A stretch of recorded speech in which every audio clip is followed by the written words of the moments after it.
Good morning, everybody, and welcome to this meeting of the Central Otago District Council. It's great to have almost all of the councillors together, just regrettably not together in person. Hopefully, this might be the only time we have to run a meeting by Teams through this current phase of the pandemic, but time will tell. But I'm sure we'll get the mahi done anyway.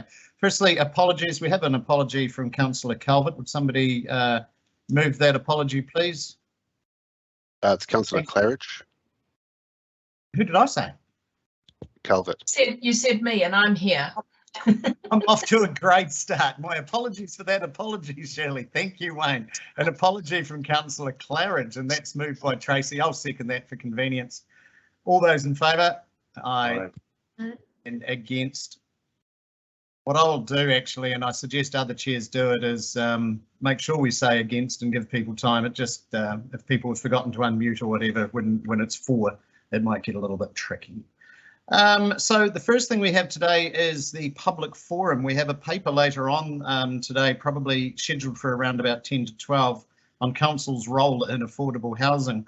It's a policy direction paper and quite important. So Glenn Christensen, who's the chair of the Central Otago Affordable Housing Trust, Central Otago Community Housing Trust, has joined us in public forum today. Glenn, welcome. The floor is yours. You've got 10 minutes and then time for questions from councillors afterwards. Thank you.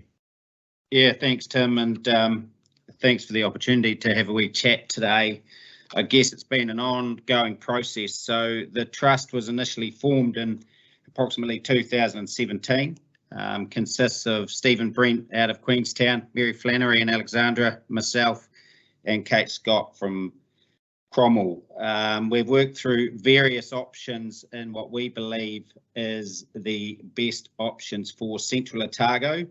Now, it's very important for you as councillors to understand that we are Central Otago based, so we are looking at Cromwell, Alexandra, and now because it is now 2022 and not 2027, Roxburgh and the Maniatoto will be facing the same issues that the rest of us are already knee deep in, so, and probably are facing them. So it's important that we remember what region we're dealing with. We quickly worked through the different models with guidance from Stephen Brent, and the secure home model is the only option that will be successful in the immediate future for Central Otago. If I could draw your attention, no doubt you've got them on your file for the Central Otago Housing, the Human Story, the Southern District Health Board report that was done in 2019. If you go to page 23, and this is classed the Human Story, and you go to page 23, it acknowledges that 7.1 acknowledges the Central Otago Affordable Housing Trust and that we should push forward with this model. If you look at the Cromwell Housing Stock Report from September 2019, it shows that we are not current, that we have missed the boat already and have already increased the costs that will be happening. As I read the report that is going forward to council, and they're saying that there is a cost of 12.5 million. We as a trust are asking you as councillors to be courageous in your decision making and think about the future of Central Otago. We're asking you to think in the same mindset as those trustees on the Central Lakes Trust when they decided to put a trail down through Cromwell to Clyde and how successful that's been. If they did not make that decision, we would have not had the trail. If you build it, they will come. Rent at the moment in Cromwell, staff of mine have just secured a 4-bedroom house at $750 a week. It's excessive. A friend of mine is currently building in Dunstan Park in Alexandra. That is a failure for affordable housing. That average build through there will be in excess of 720,000, and that's with the increased costs and the increased conditions that are going forward into that area. A report that was done, sorry, I'm working from home, so I've got a mess all over my kitchen table, is that it's showing, and it does take in Central Otago and Central Lakes Trust, but Queenstown, but the paper is from 2019, and it's the housing affordability report, which no doubt you've got a copy of. Central Otago and the Southern Lakes, 44% of your take-home income is used to buy a house. 30% of your take-home income is to rent. If I have a look at a speech that was written by Mayor Tim in February 2019, he's saying here that the median house price was $627,000 in Cromwell, and that the average rental was $512 a week. So just in our delay of 2 years, 3 years, the increases have been phenomenal. So when the report goes for you councillors today, you really only have option 3. I'm happy to take questions, and I look forward to a positive outcome this afternoon. Thanks very much, Glenn. Very impassioned speech. Councillors, hands up for questions, please.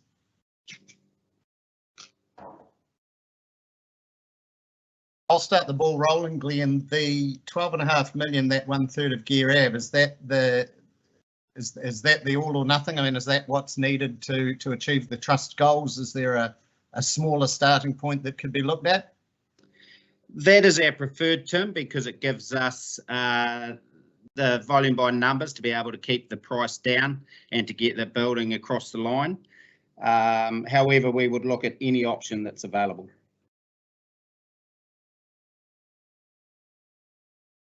Councillors, any questions? I might be tricked, Your Worship, but I can't seem to find where to put your hand up. All right, we'll go. No, it's disappeared off mine too. Oh, yeah. Okay, Morning, Glenn. It's Tamer Alley here. From the report, I see the vast majority of Queenstown Housing Trust's stock has come from development contributions. Given we don't have that same scale in Central Otago, I just wondered if you've got any thoughts around how that might be achieved. Look, I mean, that's something that should have been ticked off 3 years ago and worked at. We put all our energy into the secure home model. If we go back to when Stephen Brent first talked to us and they did the loan model, which was initially discussed, he said it was a quick way to make millionaires out of the community, and it didn't have the true benefit that it needed to bring the money back into the community and help us future-proof the affordability of housing moving forward. And the secure home model is what does that for us.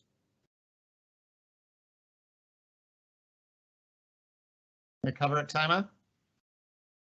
Sort of. I agree that the secure home model works really well for Queenstown. I'm just worried about CODC not having that same ability to have developers chipping in. We just don't have that same scale of development in it.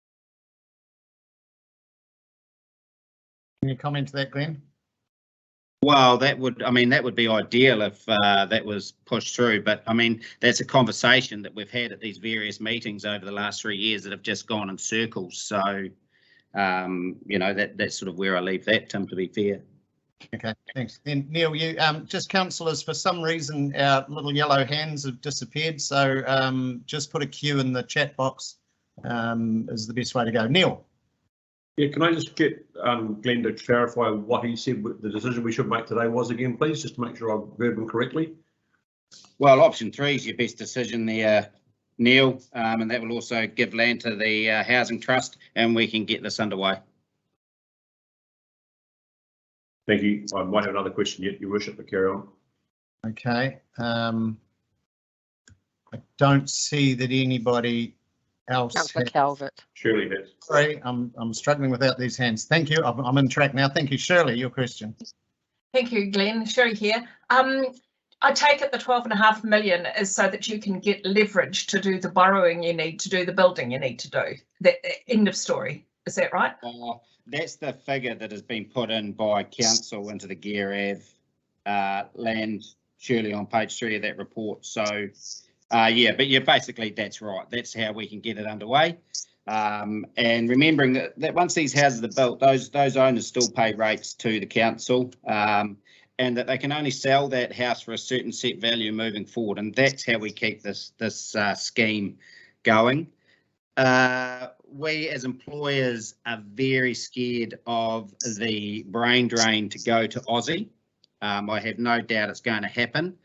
I'm very scared for the fact that we need staff, but we can't house staff in central Otago. We want to have apprentices go into our viticultural industry, but to be fair, we're not giving them an incentive to stay. So they will look at going offshore. I personally have 3 apprentices in hospitality. I have a young apprentice chef, and I made it very clear for him that unfortunately, you know, we will bring him through his 3 years of training, and then we will bounce him through to a region where he can afford to live, or get him overseas.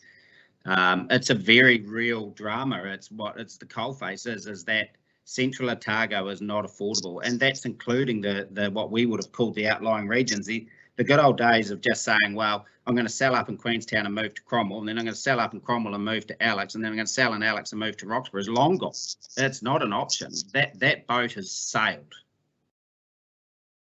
Thank you. So just to carry on from that, because we don't have the development contributions that QLDC have, this is sort of in lieu of, but in the future we could perhaps look at starting development contributions in a similar or even a different fashion, but in some sort of fashion. And until that builds up, we need to just kickstart this. That's how I see it, yeah. Thank you. Thanks, Shirley. Back to Neil. Yeah, Glenn, thanks. The trust preferred model being option 3 is going to require a significant contribution from ratepayers. Has the trust thought about the appetite amongst ratepayers for that, and what we might need to go through to adopt that sort of model? Well, I think that, well, it's a very good point, Neil. And I think as a ratepayer and also a business that is in the rate, and when I talk to other businesses, it's going to have the buy-in of 75% of ratepayers, because they're employers and they're also those that are in the industry, and those who are inadvertently wanting to get a step forward through the rental, who are currently in rental programs. We're in dire straits. I mean, there's no nicer way to put the housing crisis for central Otago. So I believe that the ratepayers will buy into this. There will be pushback. I understand that. There's a generation out there that have come to Cromwell or central Otago to retire. There's a generation out there that's got the bank account that their kids will be able to draw into to buy a house, or their grandkids, but they're a minority. Thank you. Thank you. I'll come Cheryl, and then I'll come back to Tamer. Hi, Glenn. I just wondered, what process does the trust have in place to choose who will qualify for one of these homes? Cheryl, the process has been quite delayed, so the trust is in a holding pattern on what that criteria will be. But it will be for the workers in central Otago, and there will be a criteria around length of time in the region, etc. The criteria for that is in the Queenstown model. There are components of that or parts of that that are very solid, but also parts of that that aren't relevant for central Otago. So you don't actually have a process yet? Not a set process, no. Thanks, Cheryl. Tamer. Thanks, Glenn. As you yourself are quite a large employer of, like you say, apprentices and whatnot in the district, and you believe that sort of 75% of the business community will be on board for this, because there's no doubt about it, we definitely need staff. I'd just be interested in your thoughts on the fact that our wages are low compared to the rest of the country, and how much of that slack business will be picking up by paying staff more to live here. Yeah, so 75% of ratepayers will be for it, not businesses. I would say that you'd be at probably 100% of businesses will be for The pay rate is a very interesting one. So to give you an example, the Gate Limited hasn't paid minimum wage other than to my daughters for about 3 years. We have been on or above the living wage for that period of time. Half the issue we have is that hours. So we pay good money, but sometimes because we run on volume of business, the hours can go down to 32 instead of 40 hours. If I was to look at my business, our average wage off the top of my head would be about $25 an hour.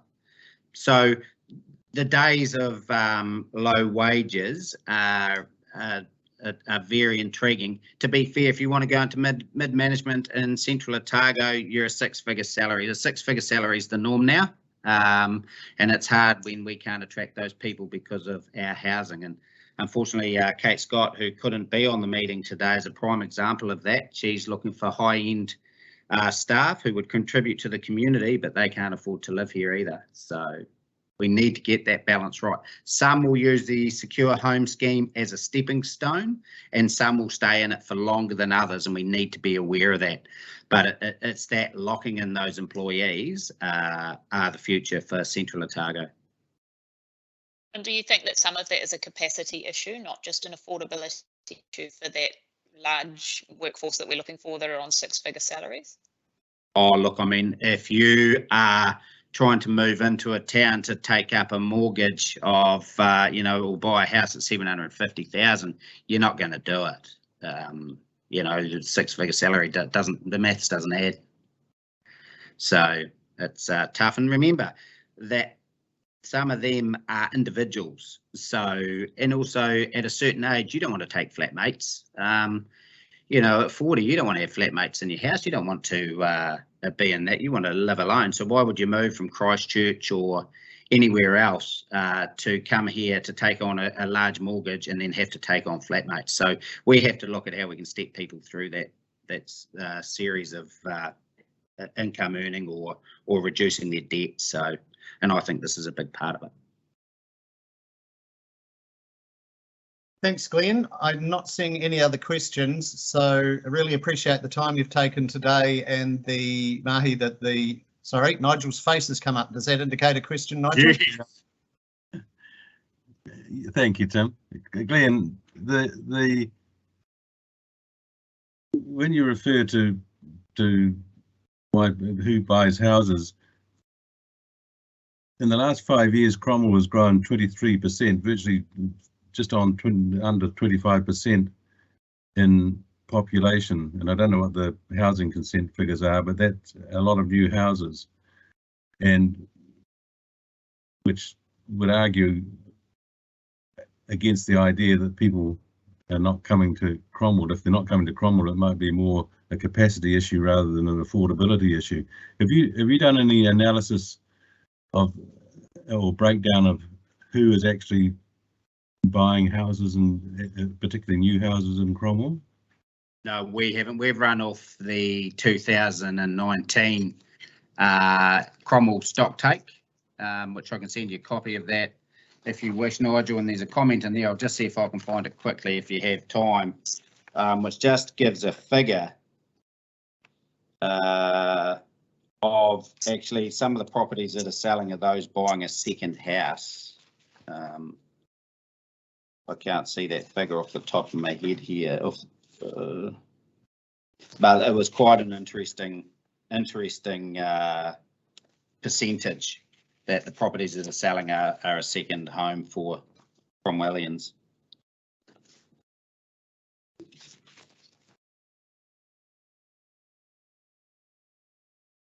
I think my recall was around 30%, wasn't it, Glenn? Was it something? Yeah, like well, that's what I'm saying. I can't see it in front of me here, Tim. I have got the report right here, but I don't want to throw out a number that's not correct. But yeah, it is intriguing, and unfortunately, the rents are coming up. Yeah, I mean, it's a complicated thing to analyse, and the data may not exist for it. Okay, thanks.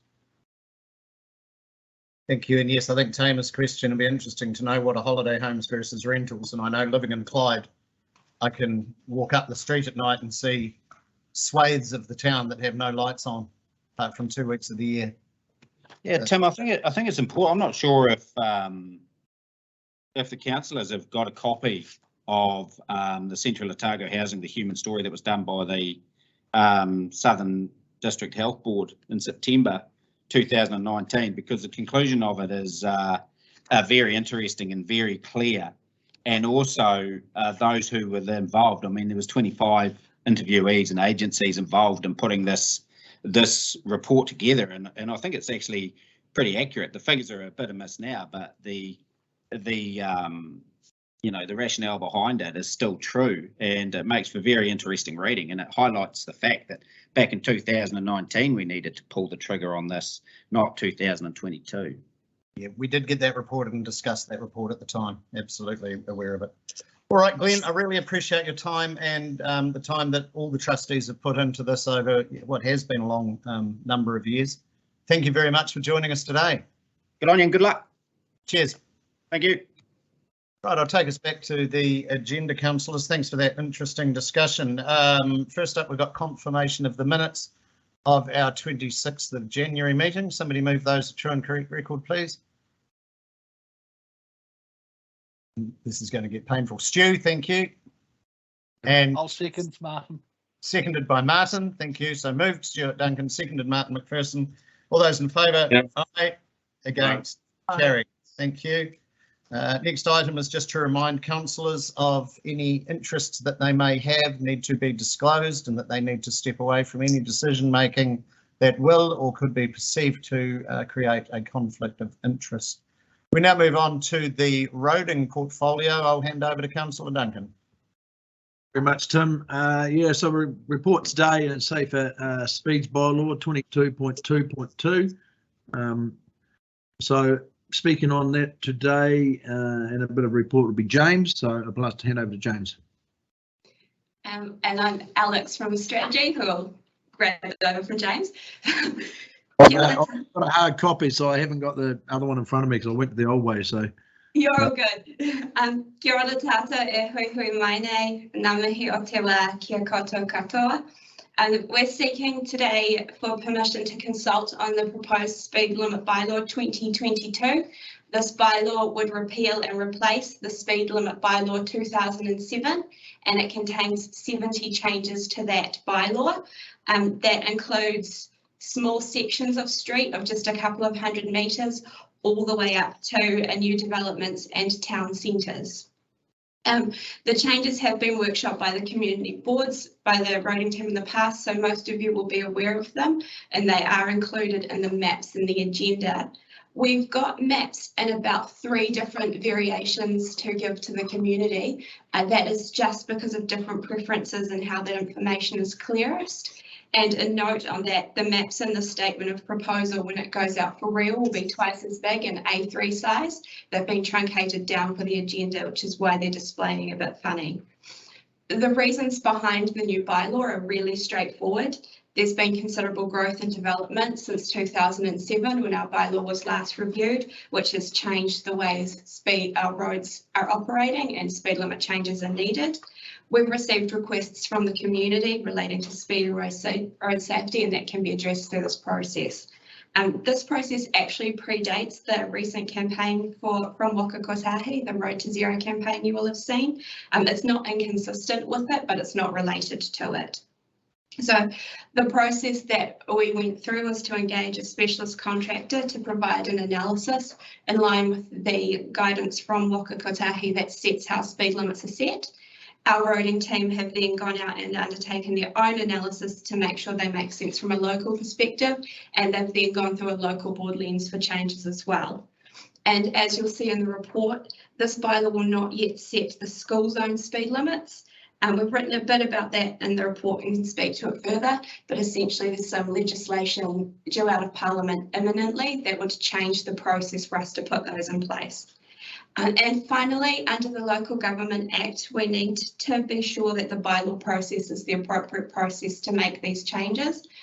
We've outlined that in the report that this is the only legal mechanism for us to make the changes, and any options other than reducing the speed limits we feel are prohibitively expensive and don't address the factors at hand. If approved today, the consultation would open Saturday. That's because it's the best time to get the ad out in the Otago Daily Times, and it would run into April.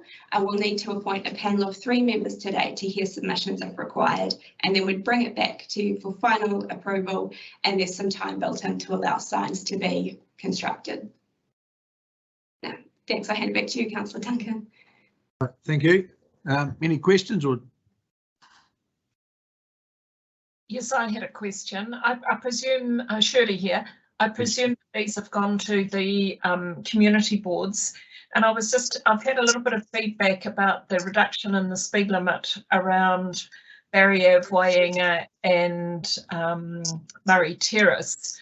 The traffic often goes at a much slower speed through those areas anyway, just because there's so much traffic through there. But I wondered if like Clyde, I wondered if that had been considered. Yeah, definitely was considered, and as part of that process, we look through crash history, and I can't stress enough, there's a really, really strong alignment for what the public have actually been asking for is almost the starting point of this review process. It was considered, but as you've sort of highlighted, it is quite a low speed environment anyway, just because of the nature of that area. Perhaps the congestion actually works in the favour of a lower speed zone, and actually the layout of Murray Terrace, for example. If that was a strong message we were getting back through consultation, it would be something we could potentially look into a little bit further, but it wasn't identified as an area that needed change in this first, in this draft. And if I may, just briefly, that really needs to be our message to the community on any streets that aren't already listed for a reduction, because the way that speed limits are so set, adhered to by Waka Kotahi is so strict, we'll need to receive the feedback into this process and build up a paper trail in each one to send it through the same analysis. Yeah, we're working to really predetermined guidelines, and that's just for consistency across the country. Thank you. Cheryl, get your hand up there. Yeah. I just wondered, this could be off the subject a little bit, but I'm just wondering, what, if any, influence does council have with Waka Kotahi when it comes to setting the state highway speeds? And I'm talking mainly, 8B and 6, passing and around the wooing tree. Does the council have any persuasion or any influence with Waka Kotahi regarding that? Unfortunately not. We would pass on any feedback we had from elected members or the community, but it's their domain, to be honest. So we don't have a lot of sway at all. But we're more than happy to pass on any feedback and put it in writing via email if need be. Okay, thanks. Neil, any questions? Yeah, I haven't really got a question as such, and more just an observation that picks up what Shirley was talking about. There are some lower speed environments around that we could consider putting into the bylaw for consultation, but I think we're better to hear that directly from the community itself and let them tell us about that, because I think at the moment we could effectively say that we're relying on the slower speed environments. Just one of those things that happen. You don't need to put a speed limit in place, but here goes an opportunity for the community to tell us that they really want to have that. Because there certainly are times when 50 kilometres an hour along Barrier Ave and some of those stretches is not possible, but equally there's quite a bit of other time too when it is very possible, especially later in the evening, nights and those sort of things.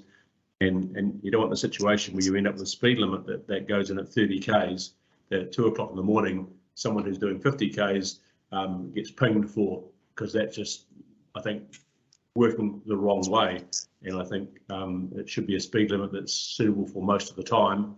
And if traffic conditions mean it's lower, then let that actually address it, because the road, I'm not sure, I remember the old limited speed zone where a lower speed was the limit unless traffic conditions were perfect. And I'm not sure that the 50 kilometres an hour is actually a target. I think you can still probably get yourself in trouble for driving at a speed that's unsafe for the conditions. So yeah, I think the important thing about this is the consultation will give us a good idea of whether we got this right or not. I'm sure, and that's what has come out. There's been a lot of talk about those in some areas, especially where there's been cyclists and Naisby's and Danzy's passes where there's probably slow traffic anyway. But no, that's it. Stephen, you got a question? Yeah, maybe it's a more of a comment than a question. It's the back road from Millers Flat through to Lake Roxburgh Villages Dam. It just seems like they've got multiple speed limits, which is pretty confusing for anybody that's driving that section. The fact that they're lowering the speed is a given. I mean, everybody wants that, but I just question having so many different speed variants over that section. You're talking particularly at the dam end? Yeah, I noticed you'd put in quite a restrictive section there, and you know, when motorists are driving, are they going to slow down that much and then speed back up again? I'm not quite sure that'll work. Okay, I think the easiest way to explain that would be go and have a wee drive over it at the speed limits that we're drafting and then give me a ring if you like. We're going to meet you down there. I was a little bit of the same opinion. Setting speed limits at the best of times can be a little bit contentious and everyone has a slightly different opinion about what feels right, but self-explaining roads is really, you want a self-explaining speed limit, and when you drive through there, the limits that are proposed, I do agree they do change somewhat frequently, although we are larger distances than the minimums that you're actually allowed.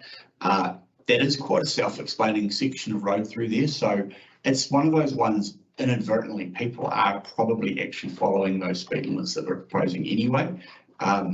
It just feels right to drive at what we're proposing. It's just putting a more legal means around that. Yeah, well, I totally understand what you're saying, James. I just think that it's difficult when you're driving along to speed up, slow down, and as you go along, I just think some consistency would have been good, but I understand what you're saying for the safety sake. Yeah. Yeah, so I definitely understand your comment. I suppose from a consistency point of view is the only other way you could do it is trying to, okay, well, what do we do, a longer section at a slower speed zone, or do we do a longer section at a faster speed zone? And there's pros and cons to that. It's just trying to find a balance that actually you put something in that's appropriate. It's got a high likelihood of people actually complying with it. A scary thing when it comes to speed limits is you don't want to be setting things that you know aren't going to have any level of compliance. It sets quite a dangerous environment where you may have some road users thinking, oh, it says 70, but I can do bloody 85 through here, no worries. And then you might have other road users that go, well, it says 70, they should be going 70 or less. And then, you know, intersections, you can miss judgments. And so setting speed limits that are safe and appropriate is really an on self-explaining section of the road. And unfortunately, that's the way that one fell down there. But once again, it's out for consultation. Doesn't mean we can't review the feedback and come back to the table with a revised. Appreciate that. Appreciate that, James. Comment, Tamer.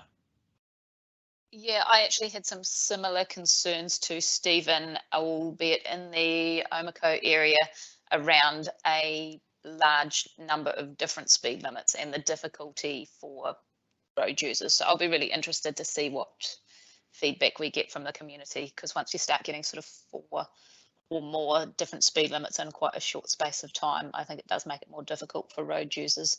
And I would look at the abysmal road user speed limits they have over in Hampden, where you've got multiple speed limits in a short space of time. It's quite difficult for road users. Hopefully we get some comments in consultation about that. Sorry, Tamer, was there any in particular around Otago that you can think of the top of your head? I'd be just interested. There was that one down the back at Rivers Street, where, is it Rivers Street? That funny little street that goes sort of around the back on the river side, that was a 70 for what I thought was no apparent reason. So that actually isn't a change. That's in the existing speed limit bylaw now. Rivers Street isn't really formed technically around the back there, although it is a legal road corridor. There is a bit of an informal track down through there. Yeah. If it's not even a formed road, I don't know why it would be 70. And then you've got different limits again over in OFA, changing them between the main road and OFA, which makes sense because you can't drive at the current limit through there, but it was just that when you've got some is 50, some is 60, some is 70, some is 80, and some is 100, it's difficult for people to get. I think, you know, either I agree that they need to come down, but I think there needs to be better consistency. Yeah, it sort of becomes quite difficult when you've got different speed zones and environments, as I'm sure you understand. With Ophir Township, for example, you know, anything higher than 50 would be inappropriate, but the general speed environment through Ophir we've been trying to address through some traffic calming just recently, some speed feedback signs and some islands and some change of texture and colour on the road. It's a tough one because you can't sort of carry on that 50 out to the Ophir Bridge because it just wouldn't get any sort of compliance. And if you went to a, you know, it is a difficult one, and I look forward to the feedback we get.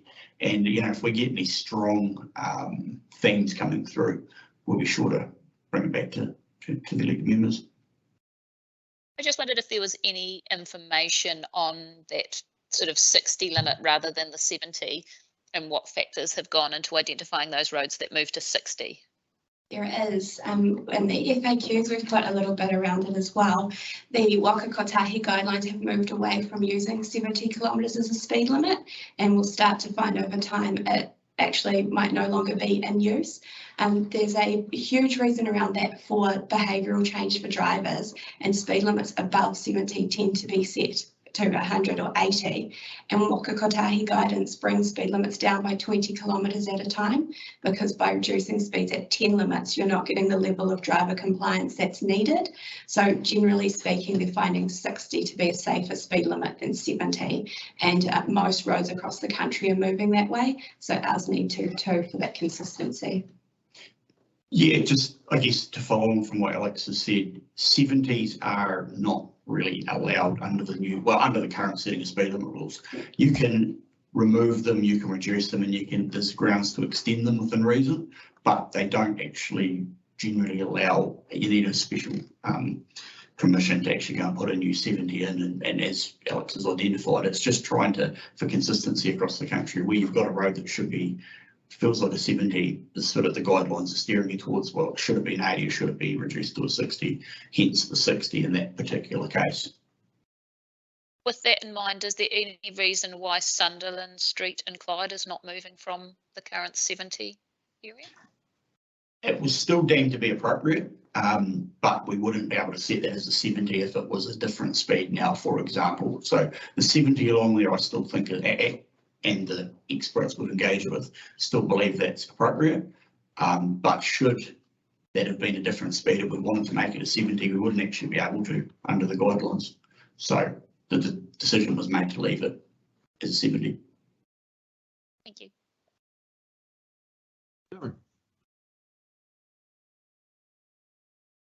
A comment there, Tim? Yeah, thanks, Stu. There's a comment.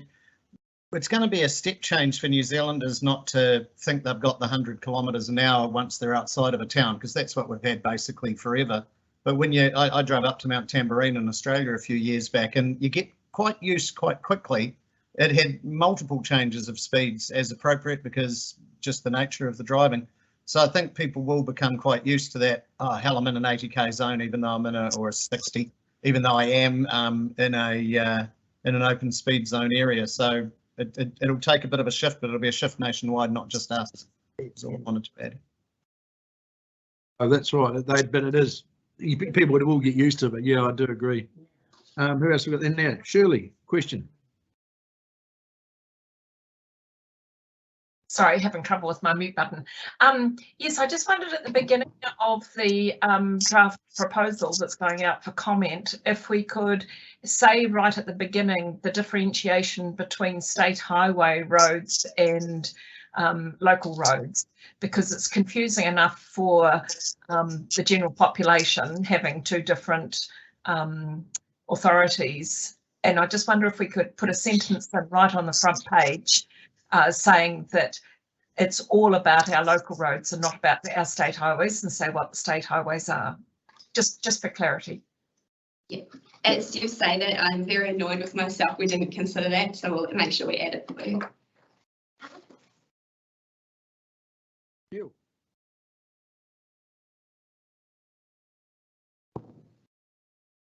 Yeah, we've got a question.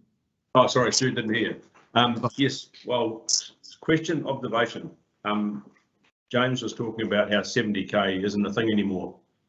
And I guess that in the guidelines, and that really concerns me to think that some guidelines that have been developed that, dare I say, that the average driver out there won't understand the logic of 70 not being a thing anymore. And I really think that brings into question the thinking and logic behind these things. And if Wakakatawi in particular, and therefore us by virtue of having to use those guidelines, want people to buy in and put speed limits in that they're going to actually travel at that are fit for the purpose, then that seems a very strange guideline to have in place. And none of us here are experts in traffic safety or speed limits, but I really got to say that it just seems like someone's made some decision that's not a good number anymore. And, you know, I would have thought a lot of people would say that the difference between 60 and 80 is not insignificant. And that middle ground is actually is what I would have thought intuitively, quite a sensible and logical speed limit. So I'm not really going to ask James to try and defend the guidelines, because I don't think that's his role, but I'll make the observation, and it'll be interesting to see just what feedback we get in that respect when it comes in. But, you know, to be in the situation where if we wanted to propose 70k for the one-way lane down to Clyde, and you couldn't do it because it's outside the guidelines, you got to, and yet you can drive it and say, actually, but it works. Surely that makes more sense. But yeah, I get frustrated when I hear those sort of things come out of bureaucratic organisations, which I might talk about more shortly. I guess adding to that, we all feel this is not tied to the Wakakatahi road to zero, but really when they're changing limits out somewhere else and it comes down the line to us, it looks like it all is, doesn't it? It feels like it is, even though it's not. Yeah. The current setting speed limit rule was from 2017, so the 70 k's an hour thing isn't something that's just been thrown at council in the last little while. It has been in place for a while. Yeah, I can't answer as to why the guidelines were made and set prescribed to those conditions around 70s, but one comment I would make would be there would be very few roads in the review that I think would have been more appropriate as a 70. The roading team and I have actually personally driven every single one of the changes, and I actually genuinely believe they are a change for the better. And in most cases, there would already be high compliance to the changes we're proposing, and they are self-explaining road corridors. So yeah, I just think it's time these roads have come up for review, and we've had some growth and change in the district. And I think I can't stress enough just the correlation between what the public have been asking my roading team for over the last 5 years to what is actually presented. There's a very strong correlation. That makes perfect sense, James, but if you were to follow the guidelines, you would have taken every 70k speed limit you're leaving in place and actually dropped that back to 60 or increase it to 80 using their logic. But sensibly you haven't, so well done. Not quite. It would be more around setting new 70s, would be, yeah. So say we had a road that was 100 and we felt that the development on it reduced it enough to warrant a 70, then that's been taken off us and now we're left with a 60 or an 80. So it would only be for new roads where we've got existing 70s, and if they're still, you know, appropriate, they remain. We haven't touched them. Yeah, no, which is the right thing to do, but it just seemed to me makes a mockery of the guidelines, because that wasn't an existing 70 and wasn't a 100 or a new road changes, you would have dropped it to 60 or 80. But yeah, thank you. Other questions or comments from anyone? Would anyone like to move the recommendation? Who's your panel, Stu? Do that, Stu. Emma. And then move it. Have someone like to second it? You need to identify your panel to hear the submissions. That's right, 3 councillors. Recommendation D. Recommendation D. Hang on, I'm on a paper copy here. You need 3 councillors for the hearing panel. I'd suggest Stu and Tracy at the start. Have that set at the last one, that last meeting? Did we not set Tamer and Tracy and Ian? That was a different panel. There was a different matter. Right, appoint a panel of 3 elected members to hear the submissions. Does anyone want to go on the panel? I would quite like to, Stu. It's Tamer. Tamer, anyone else wish to join? Tracy's put her hand up in comments, Stu. Yeah. All right, I handed it, Tracy, okay. And Well, do we need anyone else from roading? Do I have to do it being the chairman of the roading group, or do we keep it one person off the roading team? You want to comment on that? You should. Righto. I'll be the other one if that's the case, since I'm the chairman of the roading committee.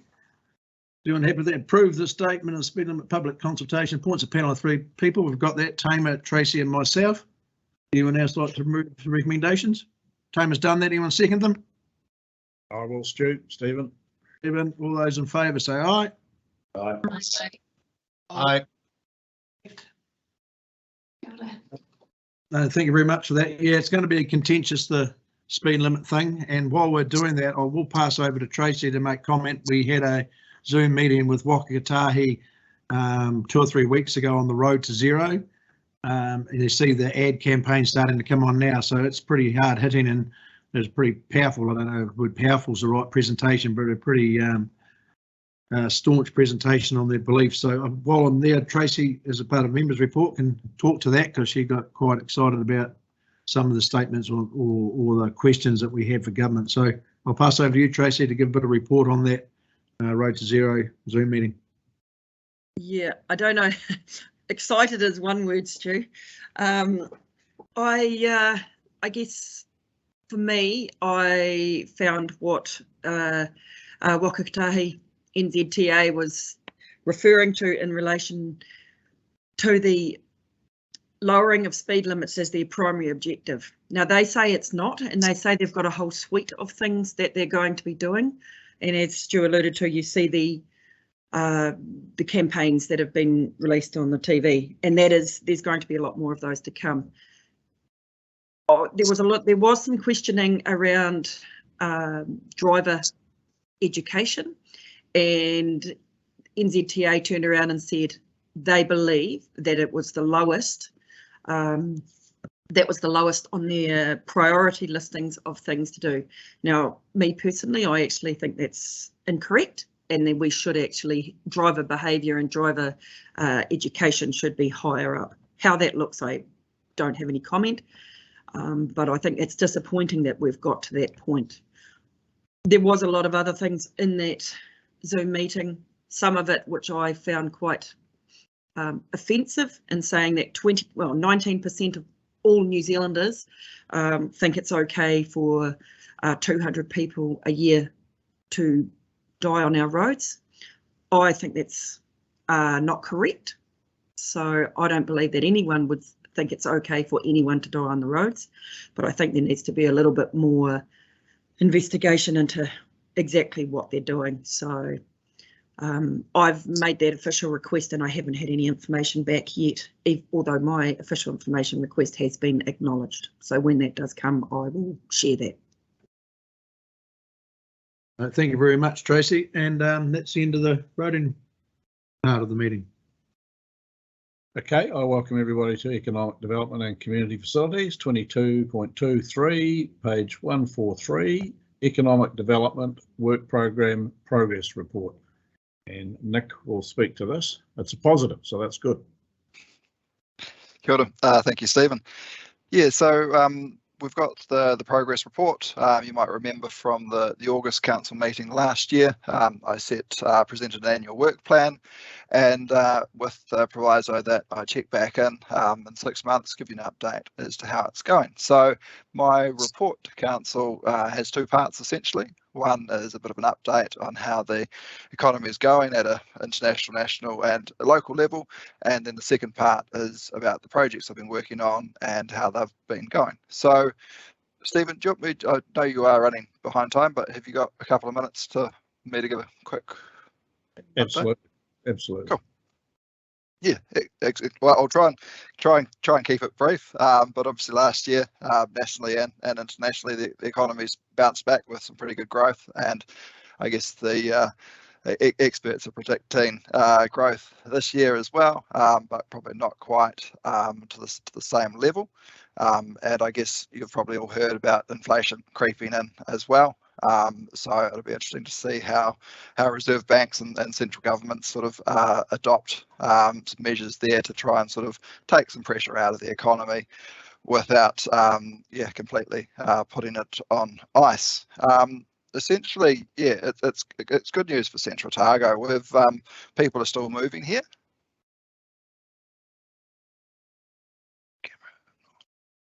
Oh, sorry, I'm just getting distracted. As I caught the end of your housing discussion, and yes, people are still moving to Central Otago. It's a popular place, which is helping stimulate growth here. We can look at FPOS and credit card spending, and that is up on pre-COVID levels, which is also a positive. And you've heard me talk before about the job seeker numbers in Central Otago. So this is the number of people registered with MSD who are able and actively looking for work. In the height of COVID, that peaked at 375. As of January, we're back down to 81. And that compares with a pre-COVID level of about 75. So we're pretty much back to that. Also noting that some of the eligibility criteria for that has loosened, so now more people are eligible.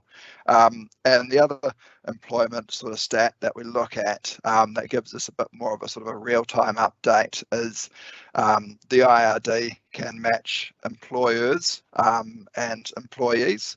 And the latest report comes back and it looks at January for Central Otago, and it actually identifies about 943 additional people employed in Central Otago than were employed the same month last year.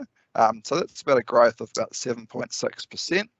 A lot of that will be made up in the Hort, I think probably about 60%, and that will be reflective, I guess, of also more RSE workers in the district this year, but also more seasonal employers employing people for a longer period of time, and those people getting caught are reflected in this data. But still, your construction, your transport, your education are all sectors that have above that 7.6 average % employment rate. So that's good. And just quickly on a couple of the key sectors, Hort, so cherries, they exported, had probably had their best year since 2017 for exports. Also, export quantities were up for the other types of stone fruit as well. It's not all about quantity, obviously it's the prices that the grower is going to receive and the cost as well, but prices have been above average, and obviously you've got a bit of cost increases creeping in there too. Primary sector prices remain high, which is good. Construction, you've got quite a strong demand there. I think nationally we've got the biggest sort of construction boom since the 1970s. The future outlook looks good as well, but the pinch points are around supply, and that's supply of labour and supply of materials. I'm sure you've all read in the papers about the supply of jib as one of those examples. And domestic tourism, obviously we've seen good numbers come through from that as well.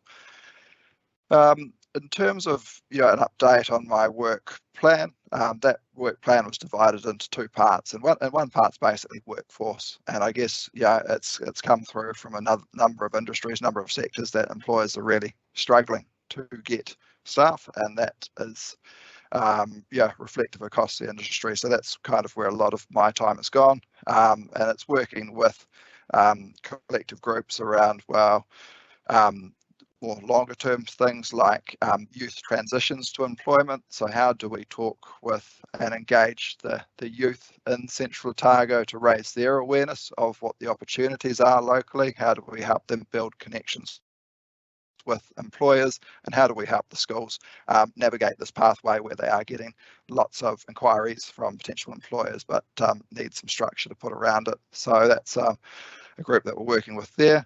Also contributed to the project management and the delivery of the Hort and VIT labour market survey. So that's a report that's been attached to this one as well, that we do every 3 years. It's a combined report that's funded by industry, government departments, and it looks at the future growth of plantings and then how that flows through into workforce. And essentially we are still growing, more plantings are growing and going in the ground. That's leading to more labour. I think we need an extra 1,200 people for next harvest. And one of the really pleasing results out of that report was the amount of investment that the hort industry in particular had put into on-site accommodation. I think that increased their capacity by about 82%, which is awesome. And I'll just try and skip through it. An internship program that is on the to-do list. That's something that I'm aiming to get into place for next summer. There will be more work done on seasonal labour. We've been working with growers in the Teviot Valley to apply for MPI funding to support the wellbeing of growers, the attractiveness, and connect seasonal staff into the community there. And one of the other reports was on fruit loss, which we released in October. That's probably one of the first of its type nationally, looking at the horticulture, in particular in Central Otago, and the fruit that we grow that doesn't end up being consumed. That report estimated that in Central Otago we produce about 6,000 tonnes of fruit that doesn't end up being consumed, and that's not just the purpose of it was not to just to do a report and leave it there. The purpose of it is to actually try and create a better environment to stimulate some commercial opportunities that could be made with that fruit loss. And so where we're at is we've had a workshop with growers and processors. We've outlined further steps of work to be undertaken, and that funding's been sought from the private sector, from industry groups, and we're also applying to central government funding as well to enable some of those next steps. That's probably me in a nutshell. I see some questions popping up. Next report back will be in 6 months, but yeah, happy to take questions, comments, because I probably rambled through it pretty quick. Okay, thanks, Nick. That was a very good overview. I guess the only downside would be that all of these industries are facing additional input costs, even though like the primary industry at the moment's particularly beef, lamb and beef are up. I think timber's not looking so good, but they're all facing increased costs as well. So yes, and I think that that's it's factoring through to everyone as well. That inflationary pressures, meaning that the average household in Central Otago has less income to come and go by because wages aren't keeping pace with it either. Thanks, brilliant. So questions, we have Martin first. Thank you. Nick, some very clever little campaigns held for attracting seasonal labour. Just a comment on how successful your spare room, spare time campaign was. Just did the locals buy into it? It's a really tough question because obviously we put the campaign out there, but then we're not the employer to sort of have that sort of loop back on the feedback. I think they did to a certain extent. I think it definitely raises awareness. I note that this is kind of been through the third season now of being in this role, and I remember the first season we did have this big outreach from people in the community wanting to help in one way or another, and I think that campaign's really helped them, helped give direction for those that want to engage. I think reflecting back, I'm sure orchardists would have wanted more staff this current season, but it is reassuring to see some of those employment figures come through, and also the amount of crop that they did get off the trees. So still work to be done, but it's incredibly tight, the labour market. Thank you. Thank you. The Central Otago Labour Market Governance Group's having a meeting this Friday, so we'll get a debrief on how the season went for all of the growers, but generally speaking, I know that the majority were short of staff. Tim? Thanks, Stephen. I just wanted to reiterate what Nick said about the effort that the horticultural industry's put into getting bed supply up and running. When I became mayor in the summer of 16-17, Freedom Camping and many of the fingers being pointed were being pointed at the industry for having workers all around our lakes and in other places, and to go from 1,900 beds to 5,400. Really, and that was, well, that's what's predicted, but to go to the double that they have is a really great effort, and it hasn't just been that, but there's been we had discussions with the industry and put forward that, hey, streamlining or simplifying the process to get approvals and consents and so forth would be part of our role in making that happen, and it's been a real success story. And as I've said often, I don't get emails on Freedom Camping now over summer, probably potentially because there's not so many foreigners here, visitors, but it's been a real success. So kudos to the industry. Yeah, and kudos to the CODC too, because there's been some positive feedback on particularly resource consent applications and the way that they've been handled. So some kudos there for us. Tamer?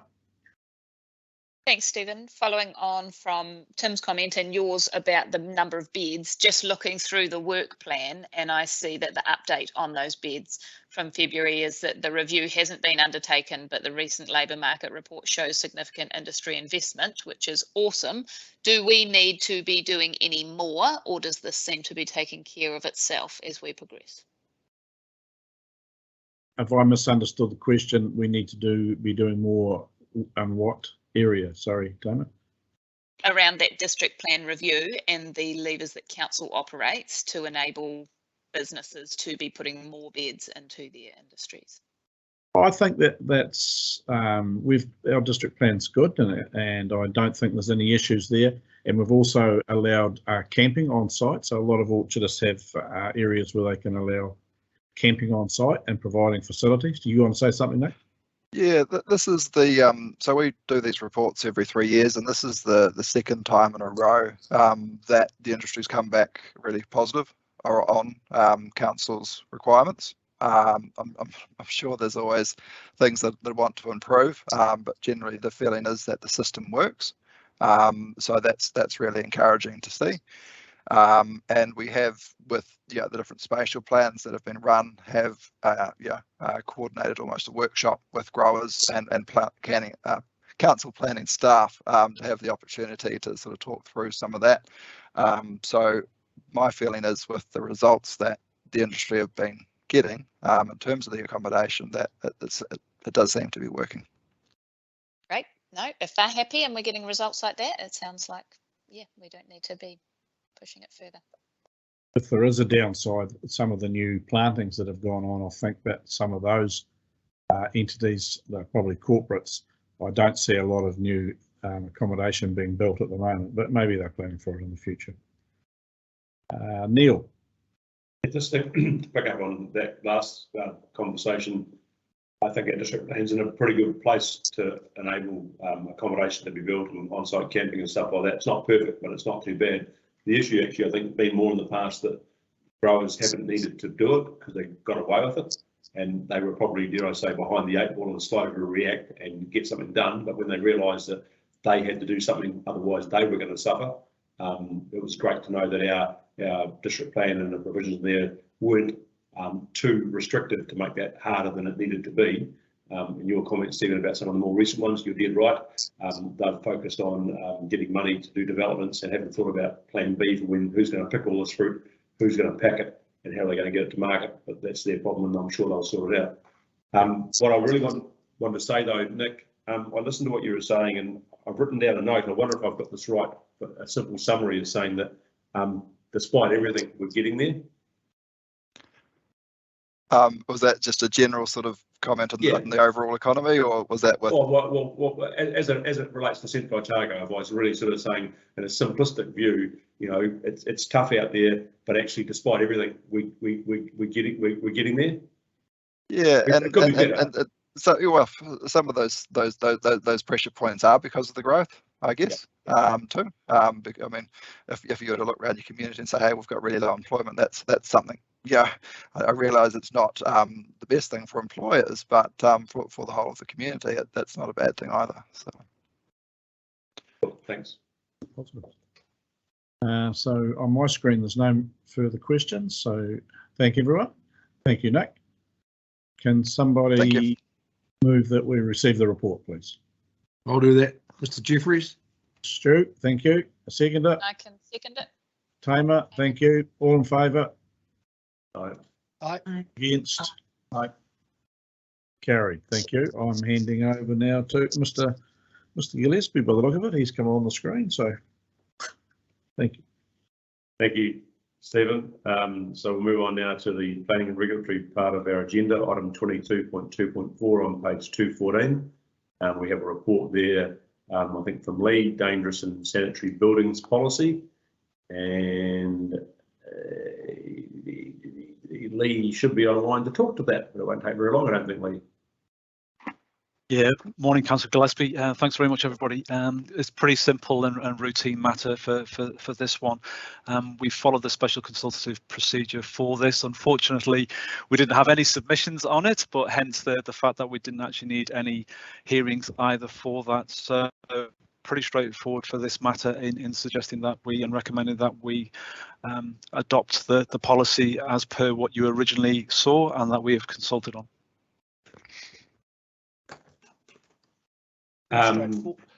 Thanks, Lee. I've got one question. Is there a really good reason why we got those submissions? Is it really that good, or people don't really care until the rubber hits the road?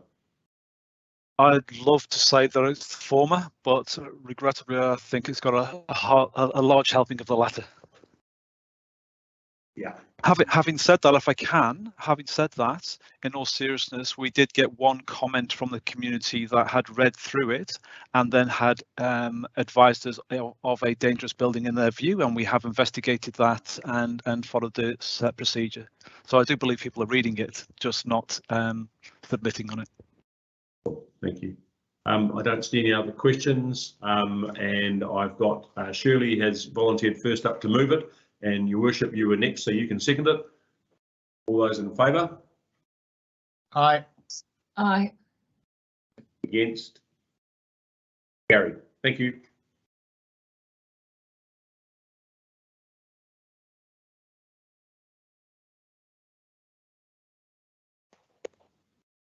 Councillor McKinley. Thanks, Rebecca. We come to item number, let me find it, 22.2.5, Te Mata ROI consultation, January 2022. And I think we have Ian to talk to that. Thank you, Ian. Thank you. Good morning. I'm happy to speak to this report. I will take the report as read and highlight a few key points.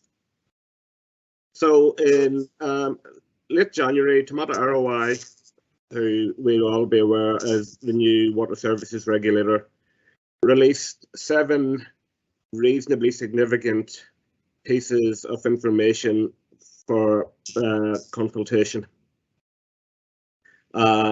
I've included a high-level overview of these in the report. Since those were released, staff have been reviewing the documentation and preparing submissions on some of these. I think it's reasonably fair to say that the standards and rules are pretty much similar to what is out there currently, but they're set out in a manner that is a lot easier to interpret and understand, which from a water safety planning point of view is very positive. I think of more significance are the 3 acceptable solutions and the proposed drinking water network environmental performance standard.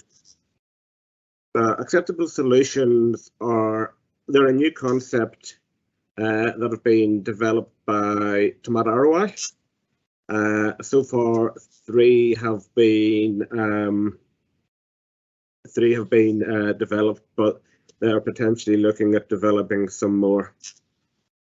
So essentially, if any registered water supply meets the strict criteria outlined in these acceptable solutions, suppliers may opt to implement those as opposed to go down the water safety planning route.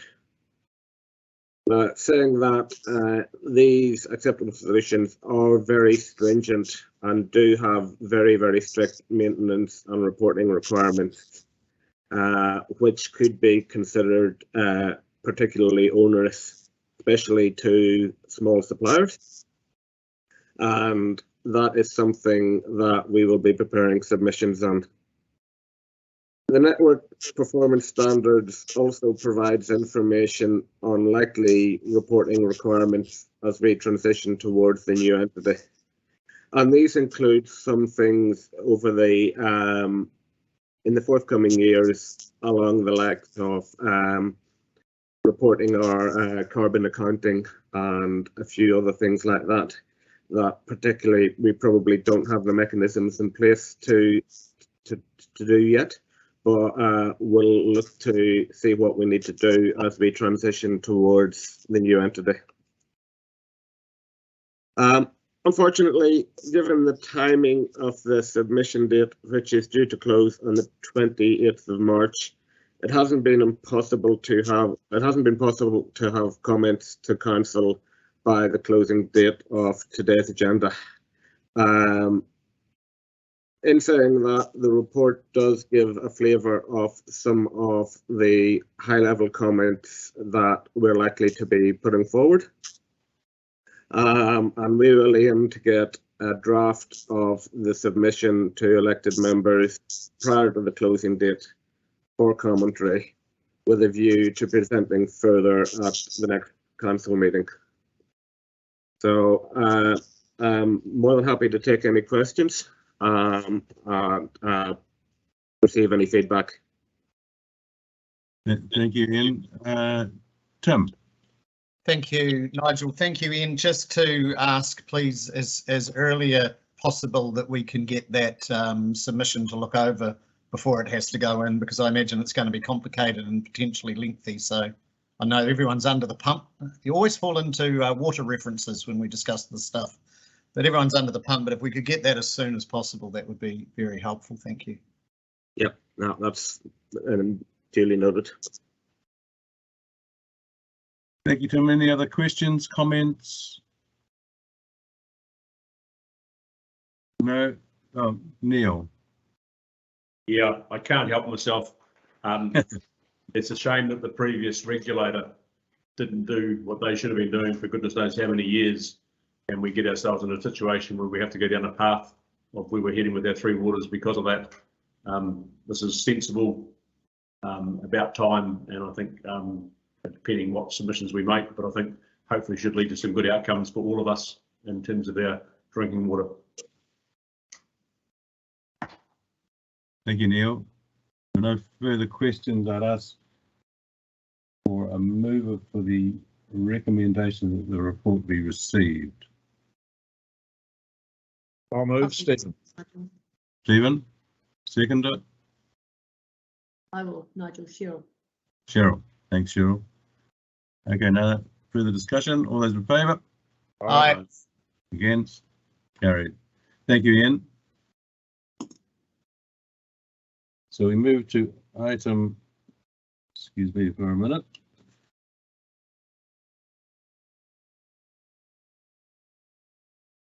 I've lost my place. Item 22.2.6 on page 228, emission trading scheme costs. And we have Quinton in attendance to speak to that report. Thank you, Quinton. Good morning all. I will take the report as being read. Council pays emissions trading scheme costs on every tonne of waste we send to landfill. This process is administered by Queenstown Lakes District Council through our solid waste management agreement. The move in 2021 to the auction process for the sale of units from the fixed price process has seen the price for units increase faster than what we had expected. The price for units reflects supply and demand in the emissions trading scheme. By the third auction in September, the cost containment reserve was triggered and units were sold above the expected pricing of $20 to $50 per unit. At the final auction in December, units were sold at $68 per unit. The price on the secondary market has also skyrocketed, and at the time of writing the report, we're over $80 a unit. Due to this cost increase, an additional $103,000 is required for the 2021 year to meet our obligations in the solid waste agreement with Queenstown Lakes District Council, and the estimated additional budget for 2022 is $326,000. So Council own approximately 122 hectares of commercial forestry blocks, and Council currently have 11,000 carbon credits available from forestry. This equates to approximately $900,000 worth of credits. It is proposed that the additional budget for the emissions trading scheme costs is funded from the sale of these carbon credits, resulting in no impact on the current or 2022-23 annual plan. So the benefit of the carbon costs increasing from the forestry can offset the increases we faced in the current carbon costs over the waste space. I'll hand back through to you, Nigel, for any questions. Thank you, Quinton. Questions, comments, please? Tamer.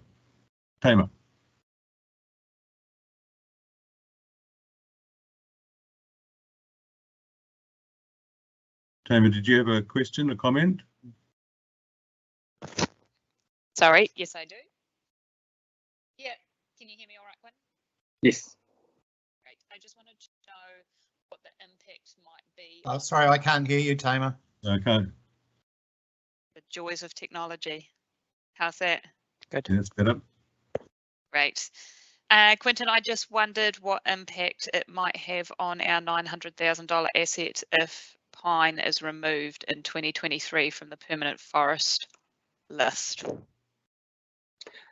So we currently have an excess of credits over what we have, and talking with Gareth from Property, who manages the forest space, is the impact of taking the amount of credits required to meet our demand will have no effect on future sale, and there is that time period of planting new forest in place. I believe it's 4 years to not have any requirements of those credits being used in the forestry space.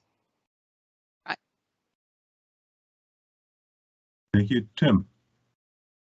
Thanks, Quinton. I just think there's a message here to the public too. These costs are unavoidable under the regime we're under, but it just needs to come home to everybody when they make poor decisions about buying things that have ridiculous packaging and so forth, that it all comes at a cost, and even walking around the supermarket, it is easier to buy things, with less packaging, and it all adds up. And that message just needs to come home to everyone in Central Otago that we've managed to offset this through some forestry, luckily. It's still money being spent. It's just what pot it's come from. But the number one way of achieving anything about this is going to be creating less waste in the first place. Correct, and I'll just comment on that. And another mechanism that we do have, and is commented on the report, is the landfill gas capture system that we contributed to for a number of years on our waste to landfill costs. That was commissioned in June 2021. There's a process required to go through to receive a new emissions factor, and that will be in place from 2023, and that will set to also lower the emissions. So that multiplier in that calculation, the times C, the emissions factor, is set to lower. We do not know what that will be because it's around the effectiveness of that gas flaring system. So that 2023 onwards, we will see a reduction in the required number of units we have to purchase as well.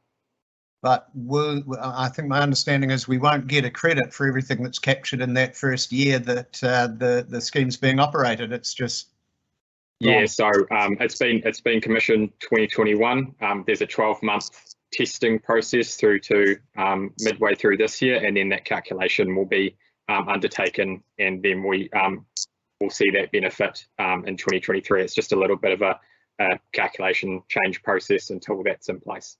Cool. Thank you. Stephen. Tamer actually asked part of the question I had, but Quinton, the calculation for carbon credits, is that done yearly? Yes, so we pay annually on the calendar year.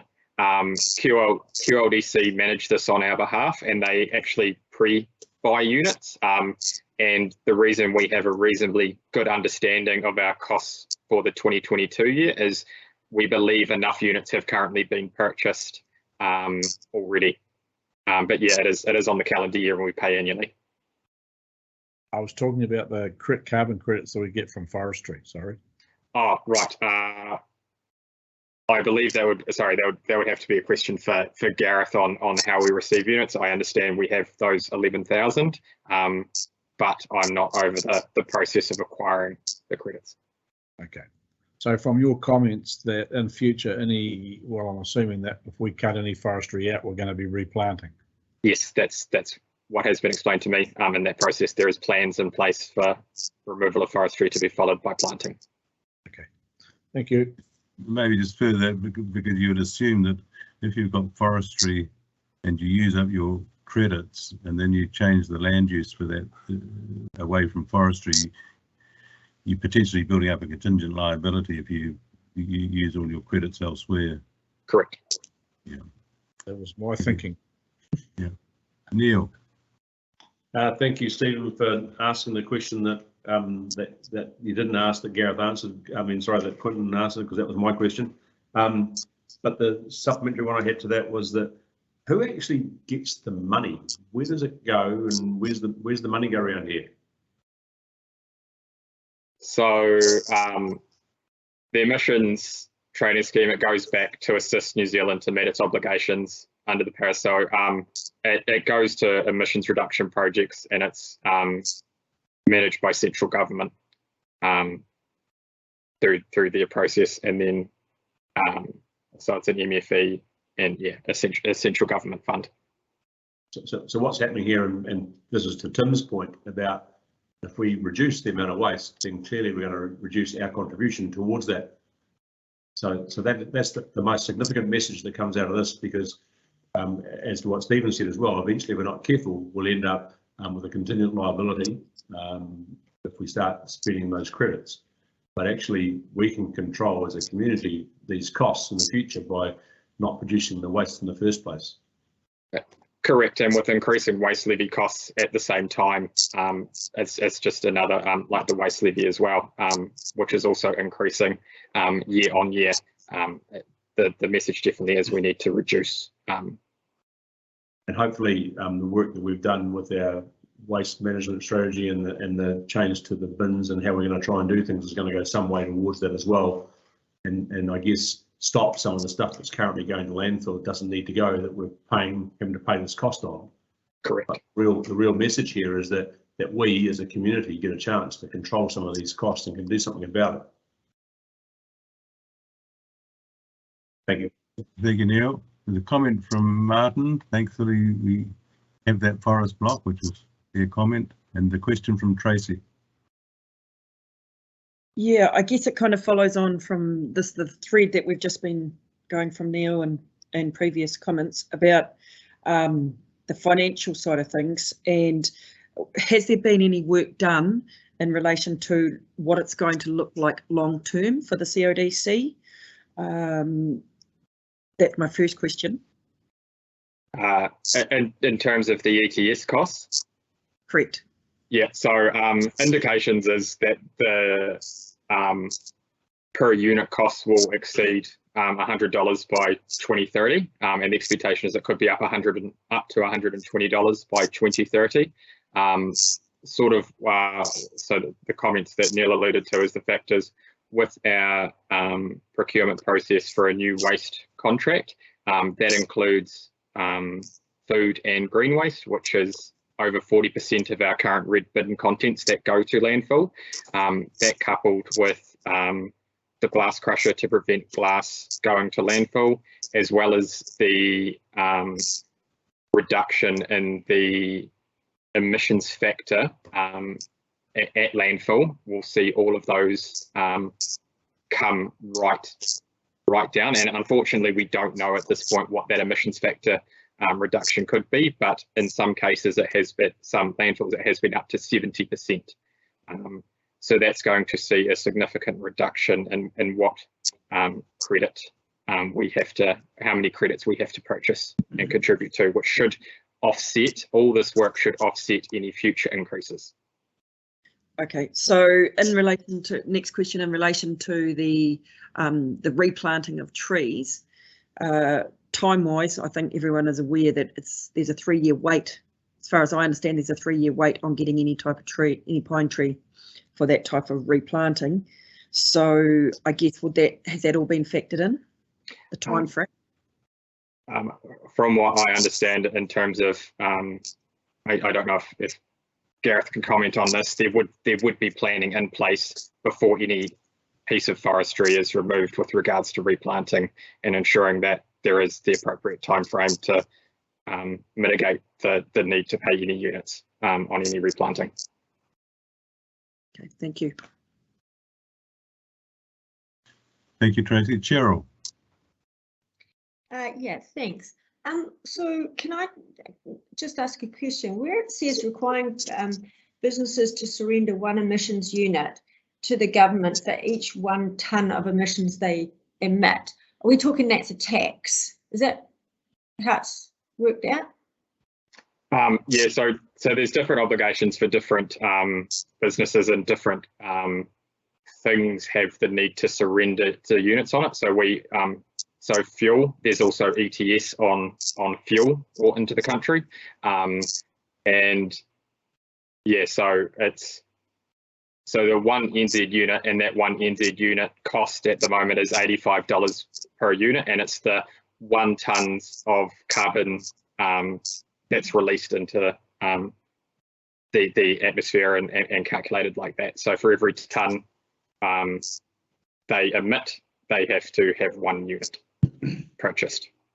Okay, so is this something that council has to do a report on and actually then reports back to central government?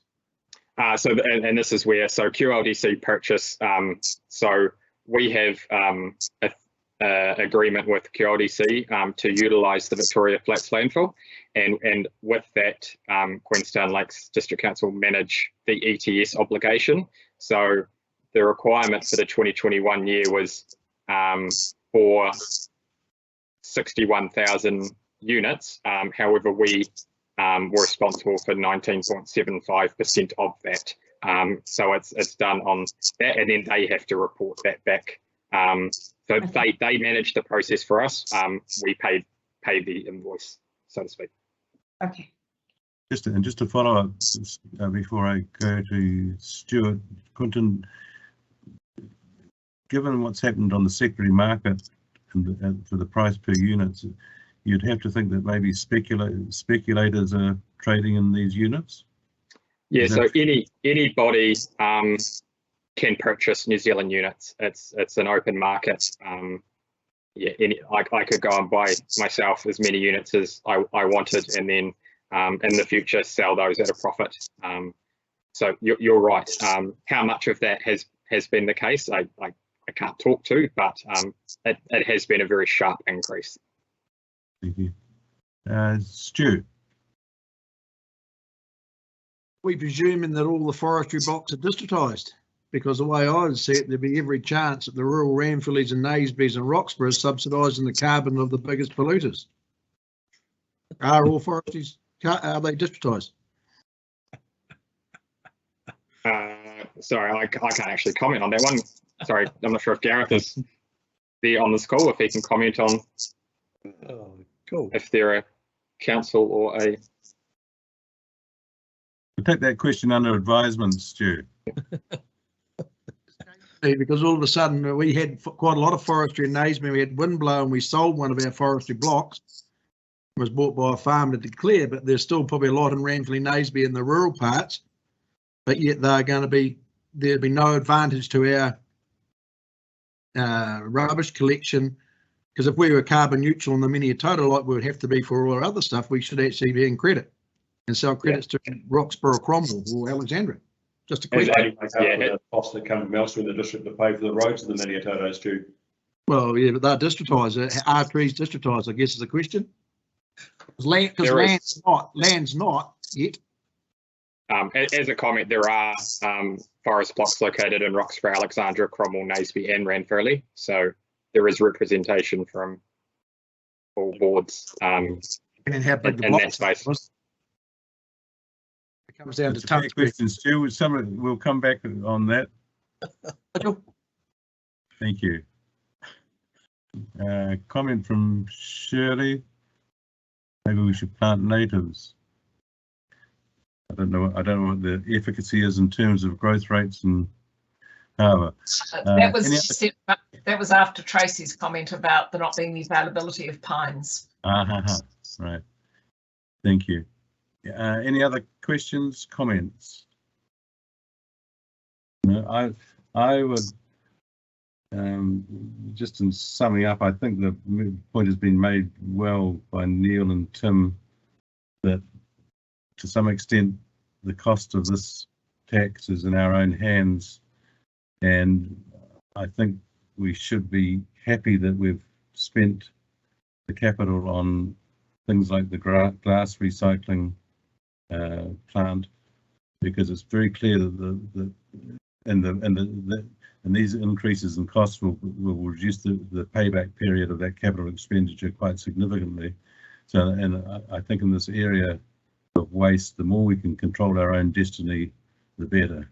We're not beholden to sending stuff out of the district or offshore to try and deal with it. The only other comment I'd have is it seems extraordinary. I think that the government has imposed a tax and effectively has lost control of it. So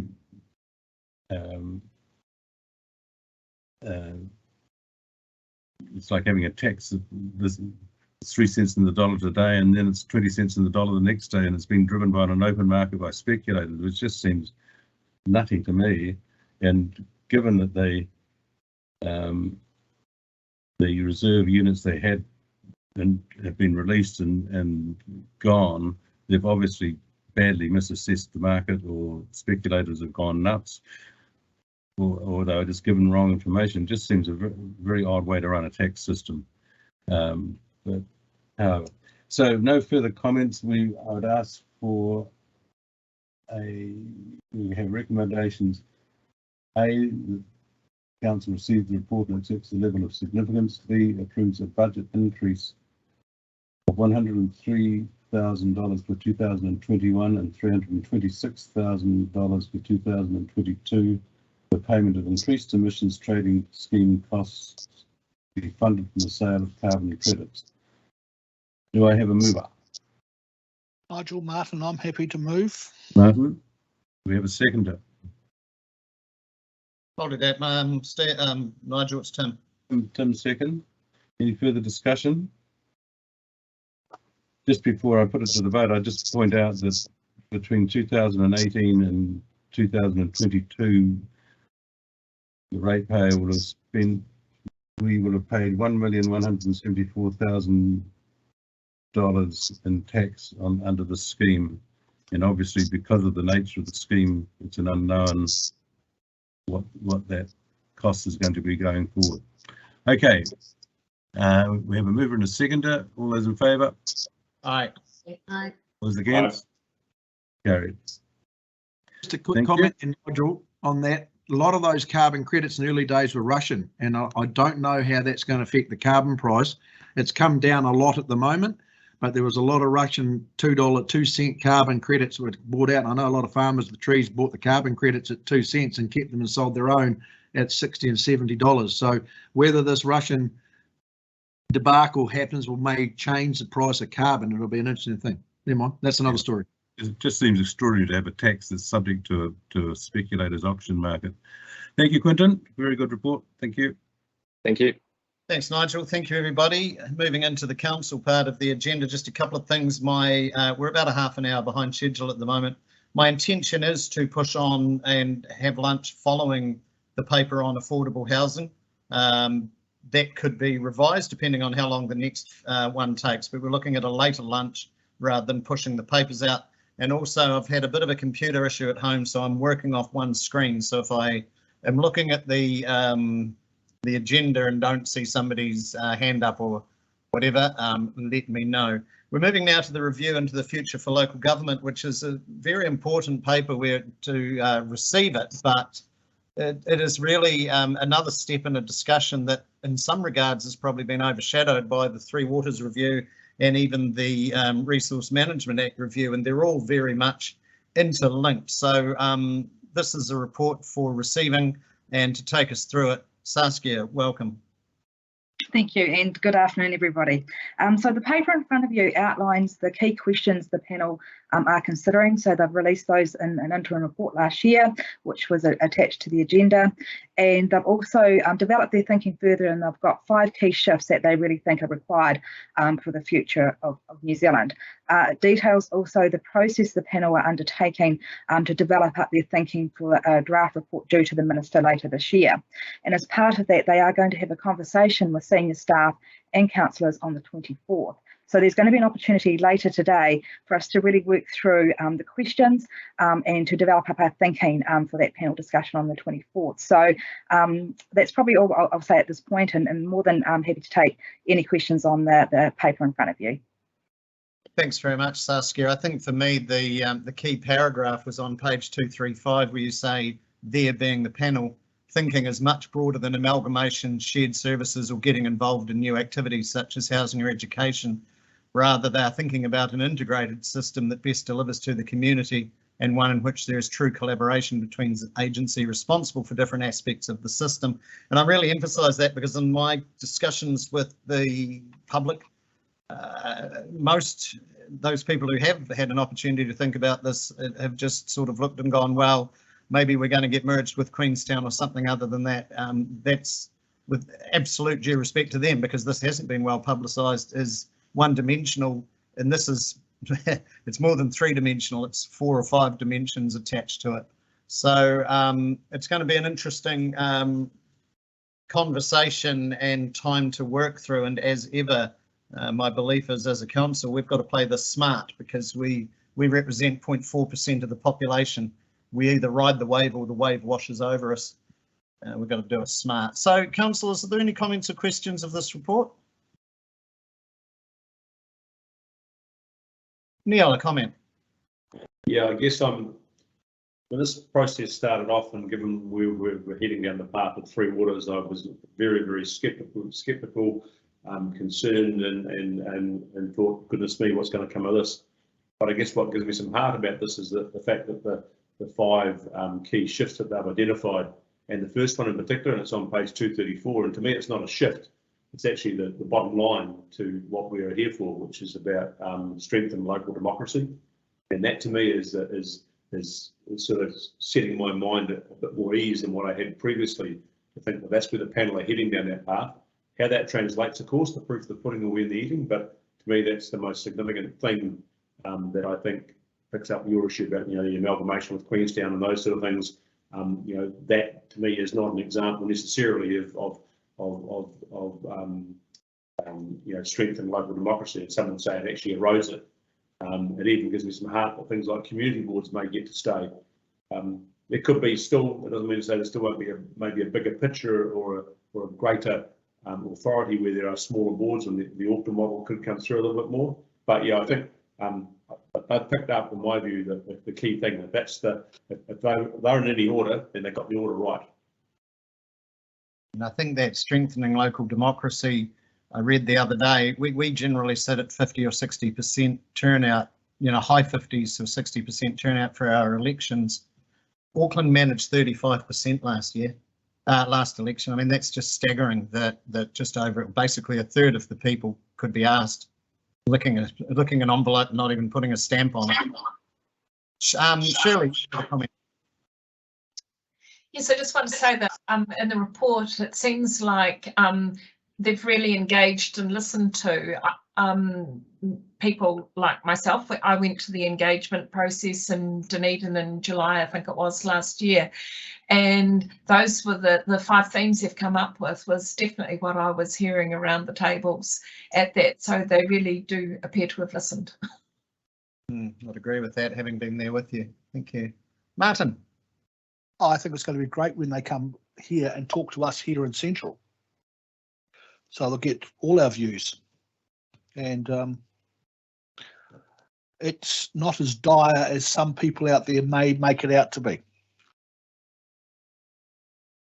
Change is always opportunity, isn't it? Exactly. Yeah. Thank you.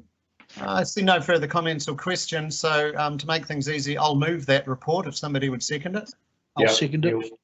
Thank you. Martin got in first there, so moved Cadogan, seconded McPherson. All those in favour? Aye. Aye. Against?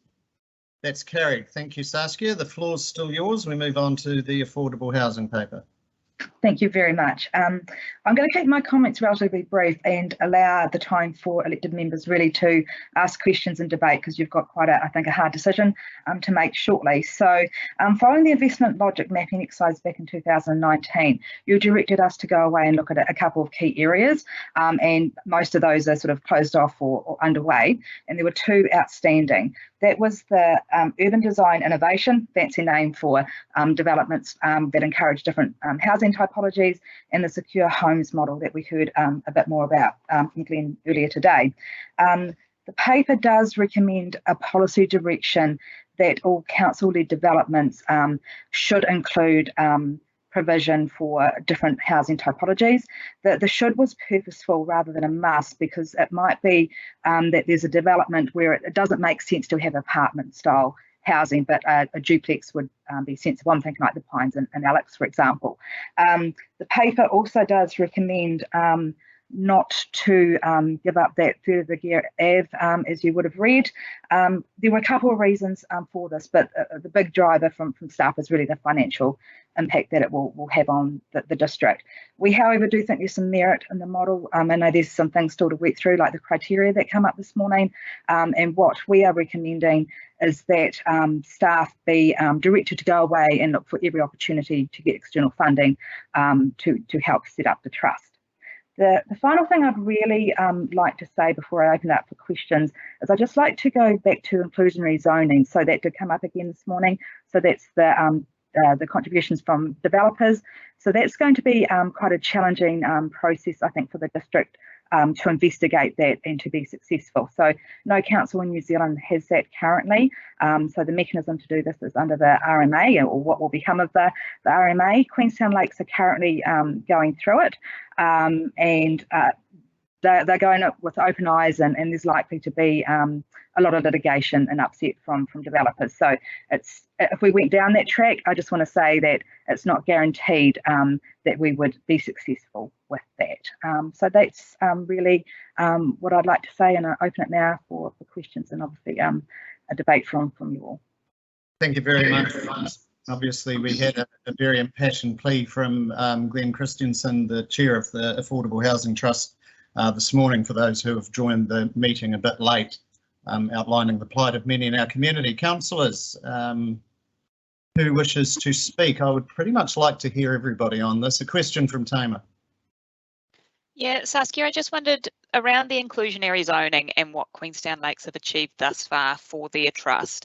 I just wondered if you could clarify how they are doing that, given that it's not officially inclusionary zoning.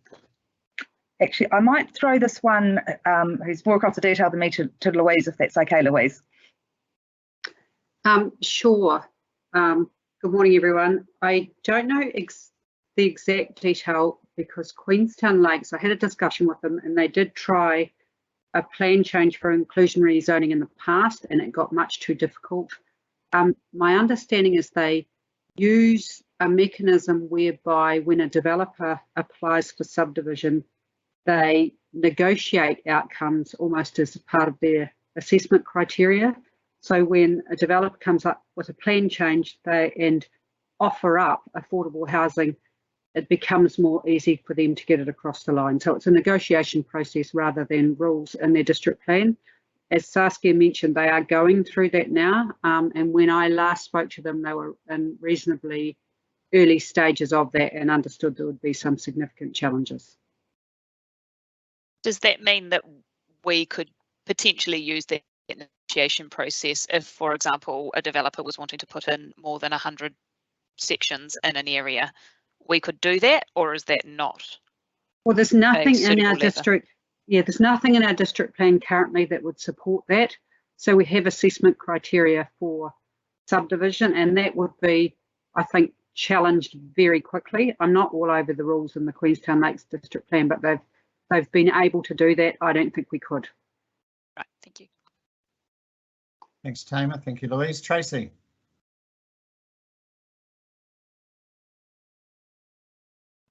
I guess just playing devil's advocate here a bit, I guess what I want to know, and this might be a bit of a kick-off for some conversation, is first of all, is affordable housing a core business of the CODC, and I guess I say this as we have some very real issues with roading, bridges in particular, and other infrastructure things that needs addressing. And financially, how does that look if we're going to be doing that? Who would like to take that? I mean, I think perhaps whether this is our core business is going to be the topic of the vote at the end of this paper, Tracy. That's the core question, isn't it? Yeah, I agree. And I guess following on, now, Saskia, I might not have quite heard you right. So were you saying just before that you, pending how the vote goes, you want staff to go away you want the ability for staff to go away and raise the funds? I'm not sure how can you explain that, sorry? Yes, so look, we are having some conversations around external funding opportunities.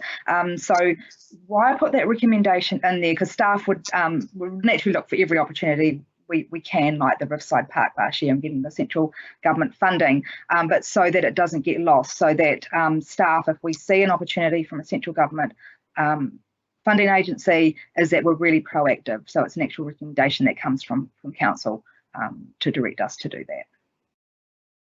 Okay, thank you.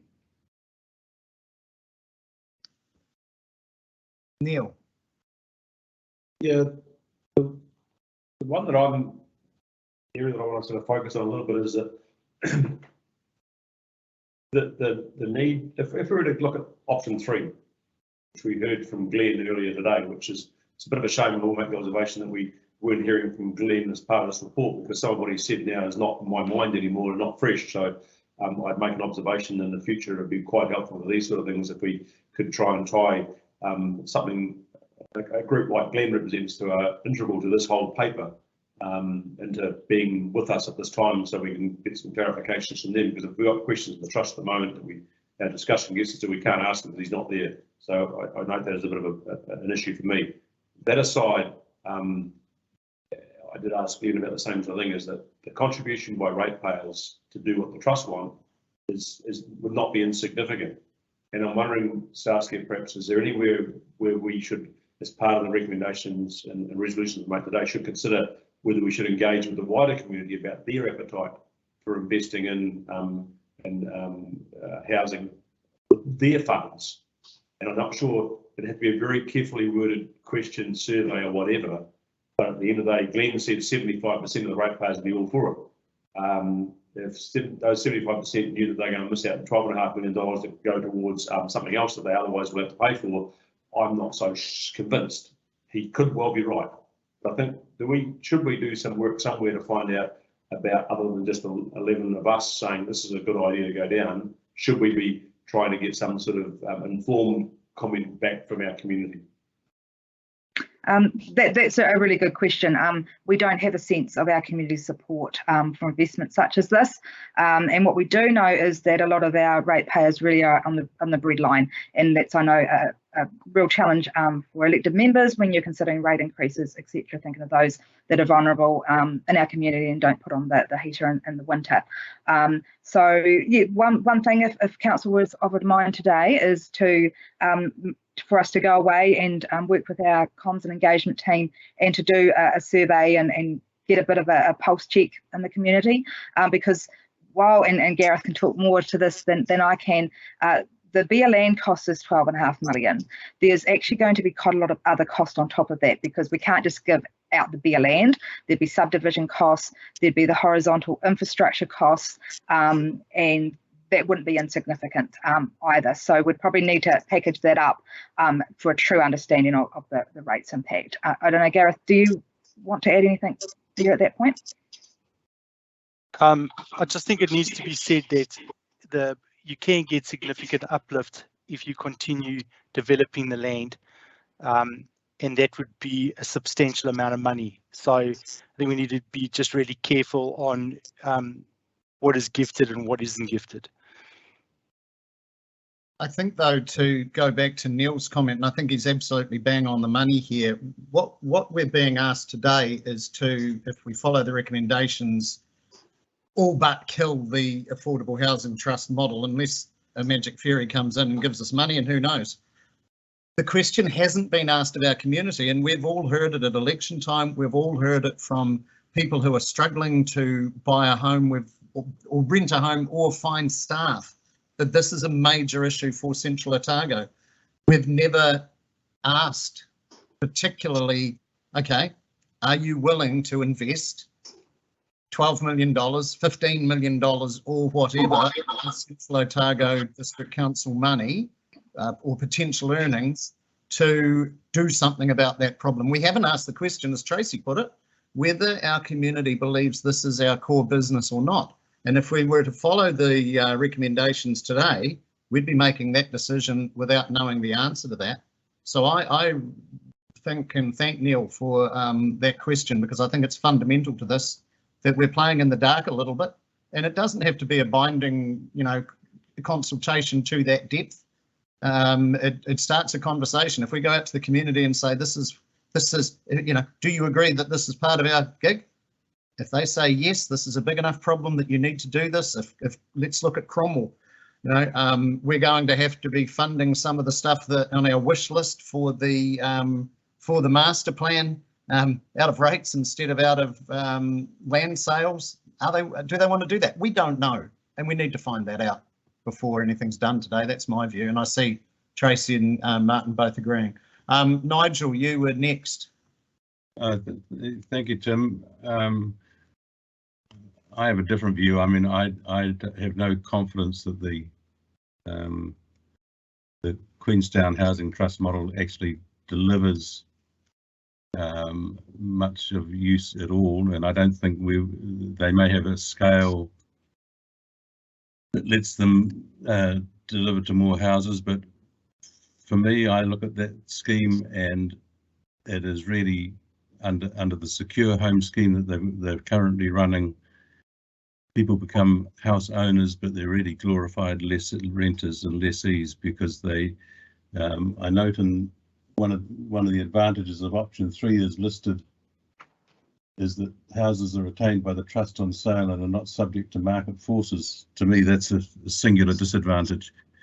The secure home model ends up setting up a council as a landlord, and it means that the ratepayer is subsidising a certain class of owner, and somebody's playing God to decide who those people that are going to get that subsidy are.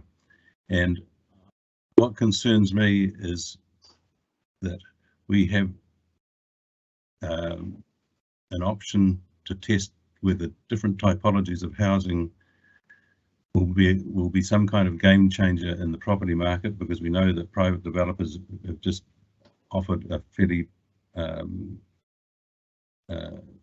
basic house and section, and we've got Gear Avenue where a lot of money has been spent ready to press the button on, and the reason that we haven't pressed the button is that we've gone cap in hand to government for various schemes and inevitably get turned down.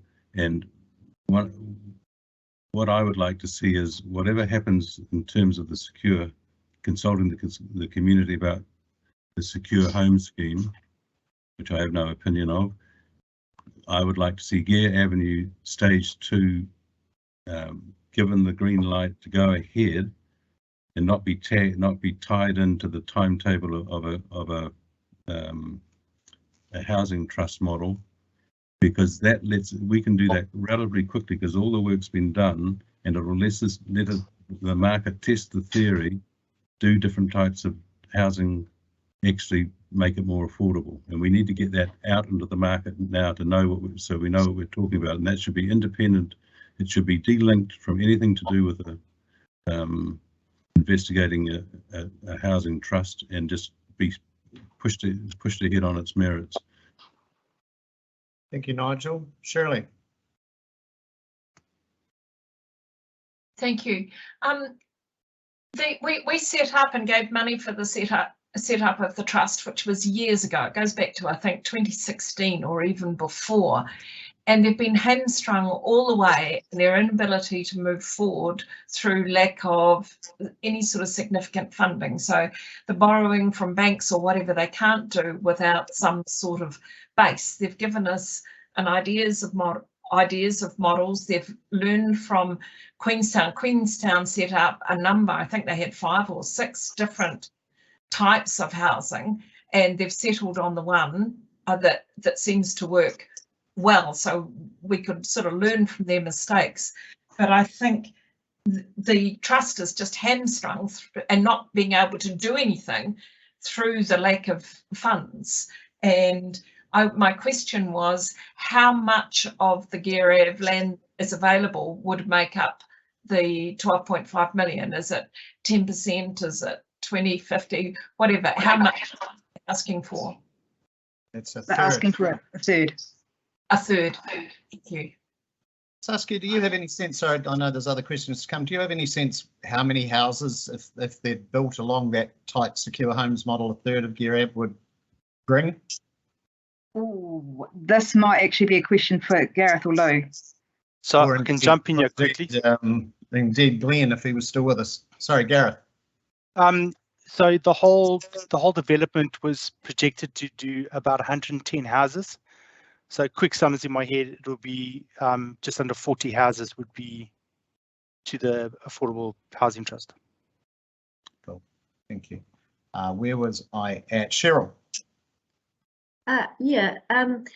I want to follow on from what Nigel has said. I agree with Nigel. I don't know that I agree with, well, I have concerns over one ratepayer subsidising another to get into the housing market. I'm not sure how many ratepayers would actually support that, even though Glenn said he thinks that 75% of the ratepayers would. And I also think without a detailed process as to who would qualify for these homes, I don't think we can make a decision. I mean, you've not got all the facts in front of you, so it's very difficult. And when you don't know who they're marketing this to, or how those people are going to get those homes.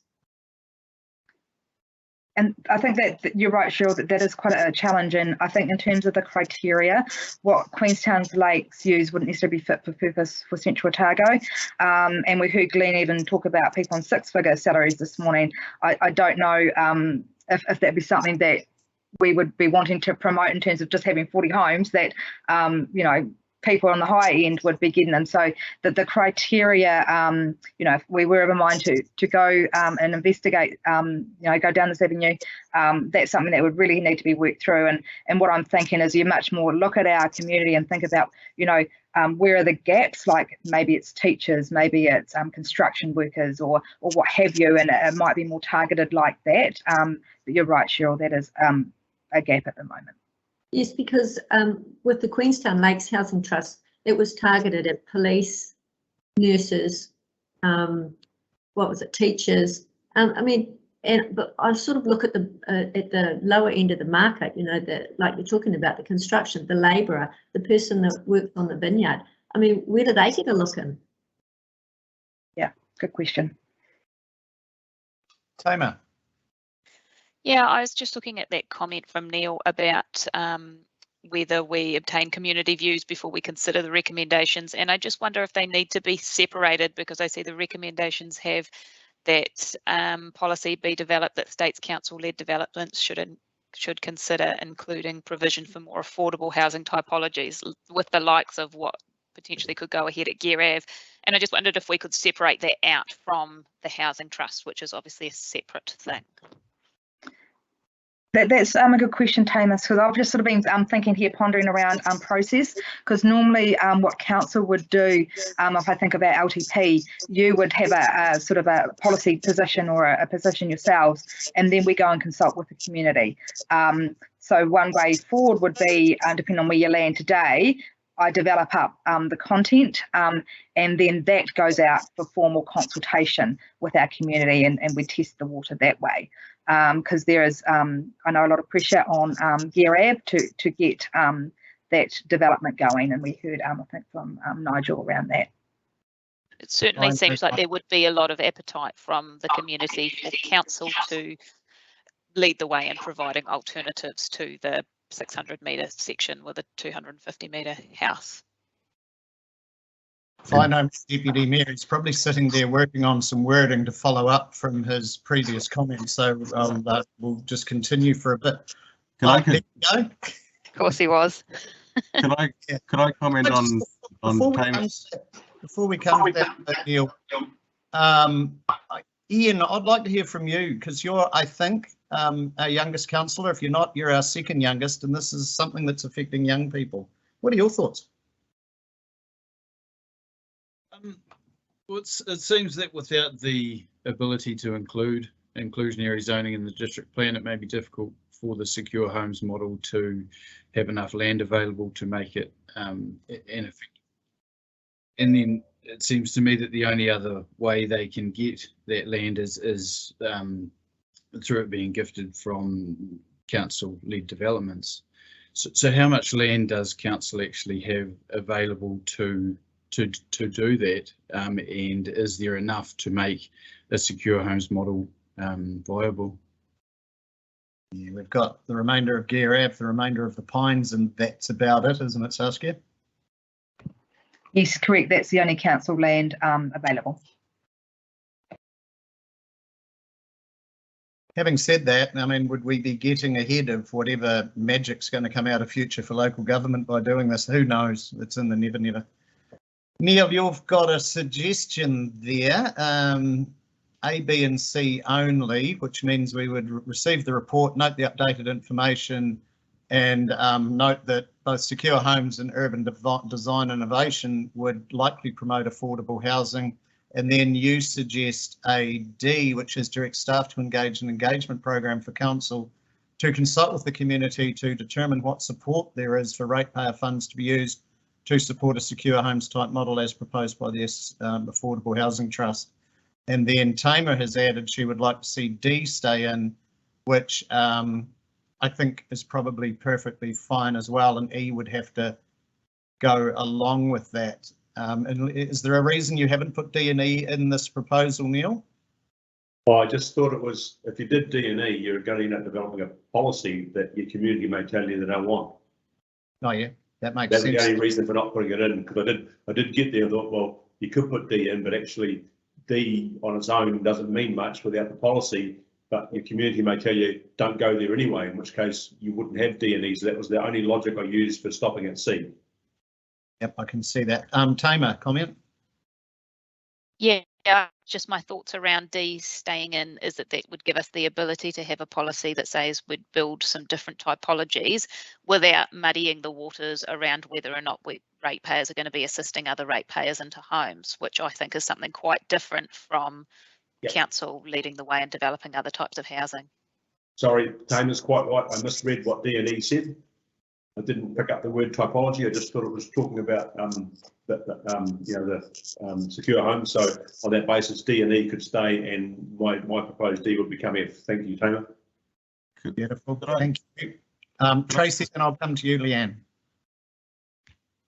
Is it just following on from both Neil and Tamer? Is it a timing thing? Like you actually can keep that in D and E, but actually make sure that the consultation stuff happens before, so the staff aren't put under any more pressure. So there's not, so it follows a logical structure. Any comment on that, Saskia? Oh, apologies. Sorry, I was busy multitasking. Sorry. So what just following on from both Neil and Tamer's comments is that we don't go ahead and do looking at those different typologies under recommendation D, but what we do is we look at the consultation, there's a process and a time frame that follows a logical order, as opposed to jumping ahead and doing something before we've actually had community consultation.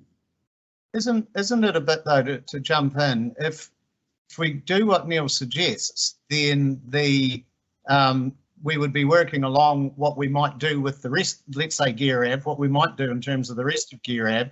If the housing trust thing doesn't fly with the public, then we're ahead of the game, and if it does, we're still ahead of the game for the rest of it, isn't it? Can I just comment, because and Gareth and Lou, leave on here, because any development of GEARAB, I understand we would stage it anyway.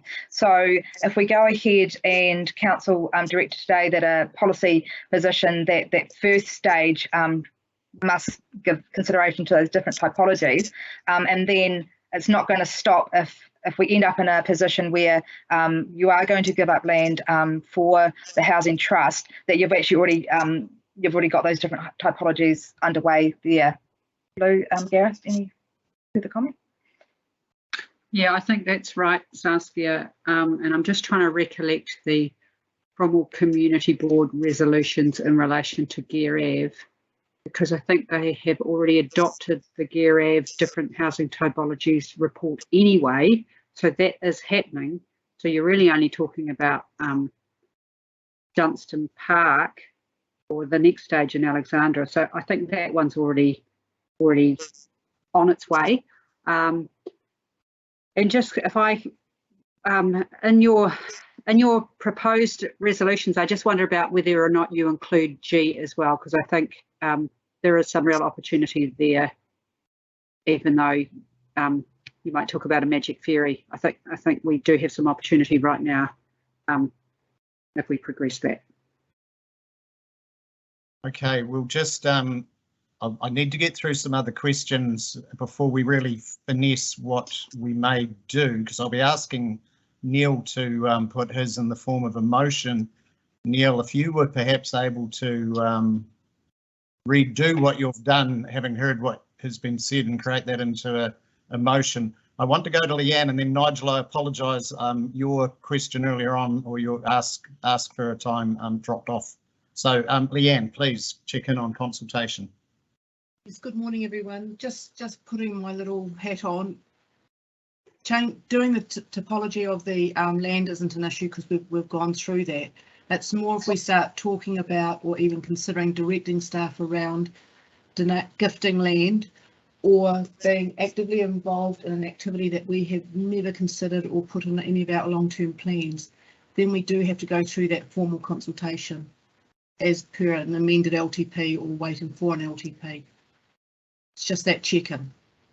So Leanne, it would, from my could do a, I don't know the right word for it, but a consultation that is a sensing the room type consultation that would tell us what we don't know at the moment. Is Mr. Christensen right when he says 75% of people would support this? I have no idea, and we're all very, life is that we hear from the people that talk to us, and we don't hear from the people who don't, and they're usually the vast majority.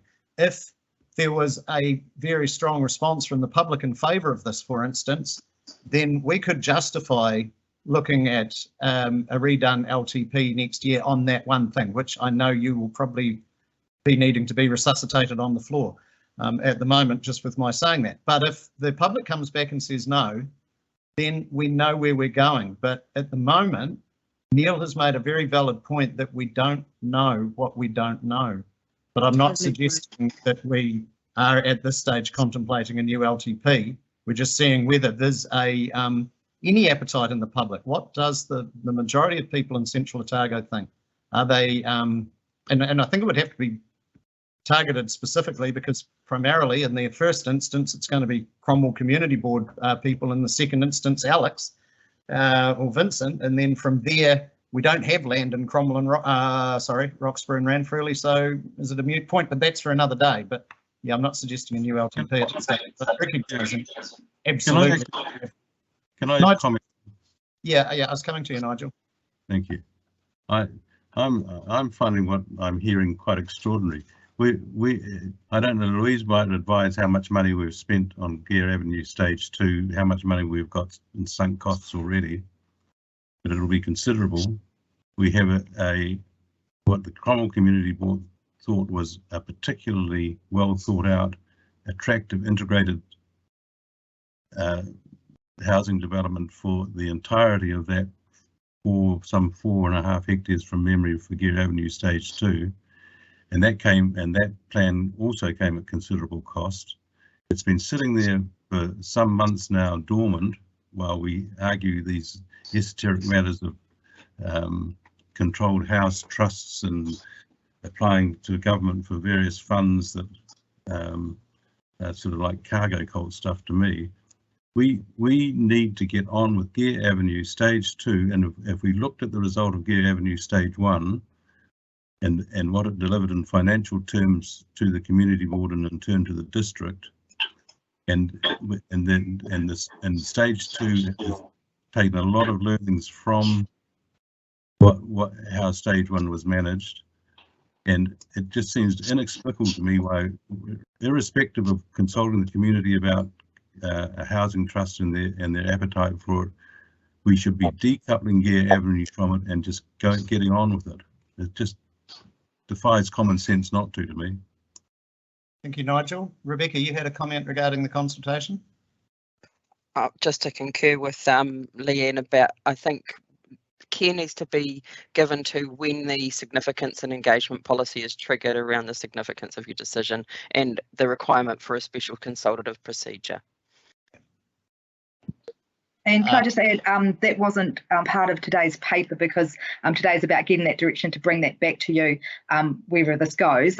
So as part of that, wherever we land, Louise and I would have gone through that policy and given you further guidance on that. So that's why we haven't addressed it in this paper here today. But what would happen in this paper today, Saskia, is if we went with the recommendations, we would effectively be killing that affordable housing trust model in Central Otago, bar life support coming from a cargo cult, as Nigel eloquently put it, without knowing what the public thinks about that. Stu, a question. Sorry. Sorry, so I meant around formal. Sorry, I mean around the formal consultation under the LTP. Hence why that wasn't addressed in this paper, because we haven't got to that point yet. Thank you, Stu. Yeah, I just can't help thinking it should be a Cromwell and Alexandra issue, and we haven't got land, and yet we're expecting. It's always going to be tricky. I'm not a big fan of the affordable housing model at all. I just think it's a government issue. It's not our game to play in. But why should our small rural communities be funding ratepayer really for a housing shortage in Cromwell and Alex? And how do you show the fairness across the district for that? Because land's just not districtised, so the land you're using is Cromwell. So why should it affect our ratepayer? I guess. That's just more of a comment. That's how I feel. Just it's hard to get it balanced. We'd have to. We definitely have to look at that, because it is essentially, if you take your avenue, where's that 12.5 million that's been looked at for projects under the master plan? Where's that suddenly going to come from? And that would have to be conveyed to the public. But it's not as simple as that either, because we've never asked the public, is their money better spent than $8 million for a new museum in Cromwell, for instance? Neil. Multitasking. I don't think the issue around Gear Avenue is relevant to this discussion. I think it sits to one side and stands on its own 2 feet. I don't think that Gear Avenue needs to be affected by what we do or don't do here in terms of with what the resolution already made. So I don't think that that's an issue in my view. And if I'm missing something, I'm sure someone will enlighten me. Well, Nigel's got his hand up, so I imagine that may well happen. Nigel. You're on mute, Nigel. Thank you. I think Neil's question is a good one, because it's very clear that we've already held up the Gear Avenue Stage 2, waiting on the expectation on the trying to get outside funding, and whatever is decided. And I'm not in agreement with even consulting the public, because I think we're getting into an area which is not I see as our function. But Gear Avenue needs to go ahead on its merits, and I'd like if Neil's modified proposals recommendations go ahead, I would like something that explicitly says that Gear Avenue will go ahead on the decision of the Cromwell Community Board, and I'm also assuming that we've already consulted on the Gear Avenue Stage 2 with the Cromwell community, so that's a starter, and all of a sudden it's being used as a bargaining tool around a trust. And I'm just reading Louise's comment there. And that really points out, we're talking about Louise's comment, if Cromwell is excluded and then there's only one property left in Alexandra. Well, we're talking about 5/8 of not very much, aren't we? And we're tying ourselves in knots on this red herring of a housing trust, which doesn't deliver very much. We can't deliver in any kind of scale whatsoever. And even in Queenstown, they spent, from memory, $30+ million and over 10 years developed 110 houses or something. It was just at a time when there were somewhere the thick end of 6,000 new houses built in Queenstown. So it's just, we're arguing over something that's got no utility, and we've got Cromwell sitting there testing something we've all invested, we all think is going to be something of a game changer, and we're sitting on it. It's just ludicrous. And I can't vote for Neil for the recommendation as Neil's modified it unless I see some explicit guarantee that Cromwell is not going to be held up while we go out and do a consultation. That would basically make it a pointless exercise, I think. I think also, Nigel, you've commented a number of times that Gear Av's been delayed. How much has the value of Gear Av gone up while it's been delayed? Hugely, so it hasn't really cost us. Martin, question and comment. Well, my comment is I share Nigel's cynicism towards some of these social housing packages. We've seen many of them around the country. I do not believe it's going to have any impact at solving the problem. The problem's bigger than what local government can deal with. And I also comment that the fact is these delays with the Gear Av, there was a model that Alexandra has been waiting to see what happens so that we could go ahead. So it's actually causing issues here in Alex too, because we've been waiting to see how Gear Avenue went before we start looking at that last parcel of dirt that we own here and develop that. And I just think we're delaying it and delaying it and delaying it, and none of the models put up is actually going to fix the problem. Thanks, Martin. Neil, a response to Nigel.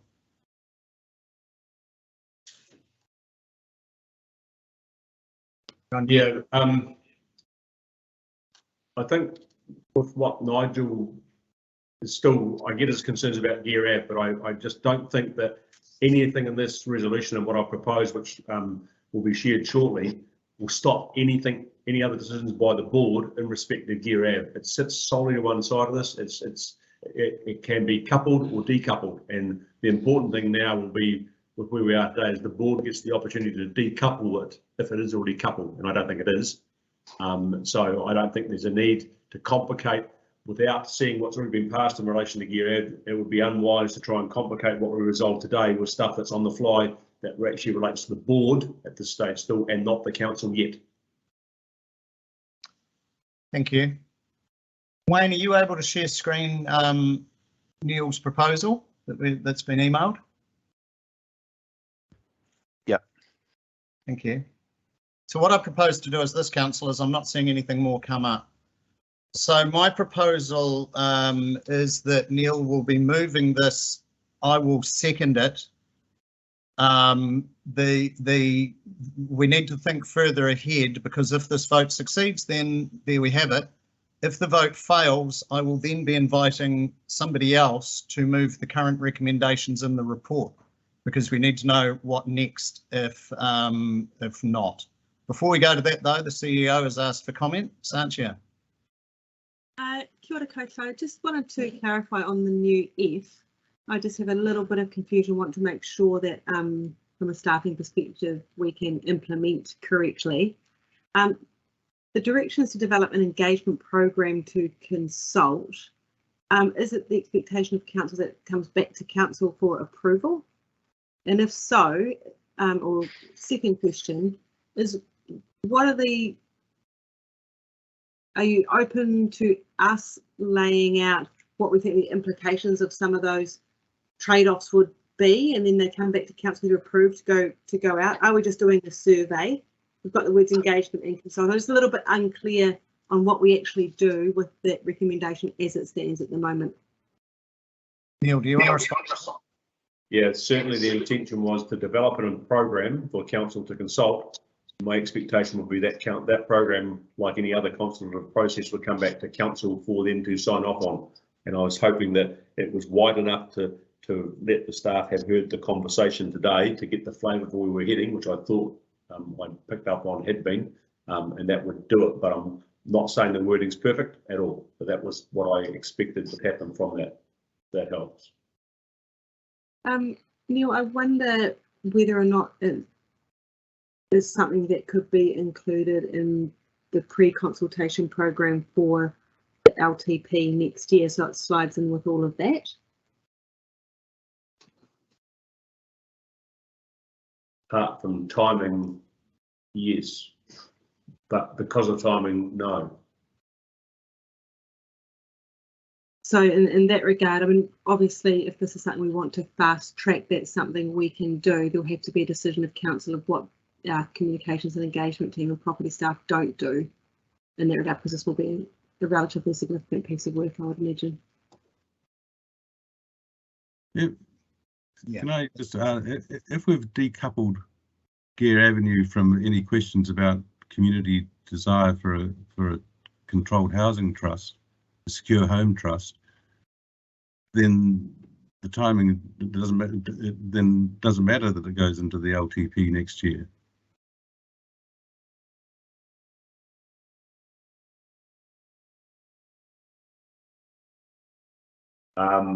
No, because you're predetermining potentially that the board's going to proceed with something in Gear Ave. It may choose not to. And also, as has already been pointed out, there is limited other land at this stage that council is developing. So don't think. Well, it's not. So it's not decoupled. That's what you're saying. Well, it can't be. Got two pieces of land that can potentially be used in the whole of the district to make this happen. One's Gear Ave and one's the remainder of the Pines. And that's one of the drawbacks of the situation that we have, is once they're done, we're done, barring, you know, something else happening. So people, I'm sure councillors are aware of that, and that's why I've explicitly said that if this vote fails, then we go to the recommendations as per the report.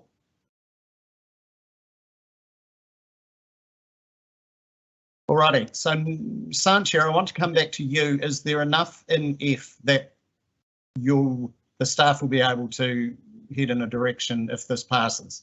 You've got enough from the conversation and the flavour of F? With your permission, Mayor Tim, I just asked any other staff, and it could be that I'm feeling a bit fuddled, but I don't think I have the clarity to understand what I'm really directing here and in the context of our obligations of significance and everything else. Saskia, Leanne, Lou, even Maria, is there anybody that has a comment on that? Do you feel you're clear on where you would go with this? What I'm understanding from the discussion today is that I'm going to go away and work with the comms team and obviously Lou and her property team, and to develop up ideas and the context, and to bring that back to council. So I'm understanding council want us to think about surveys and for us to give them advice on the best way to have the conversation with the community to bring it back to them. So that's what I've understood, is for us to go away and do some thinking and come back, which I'm happy to do.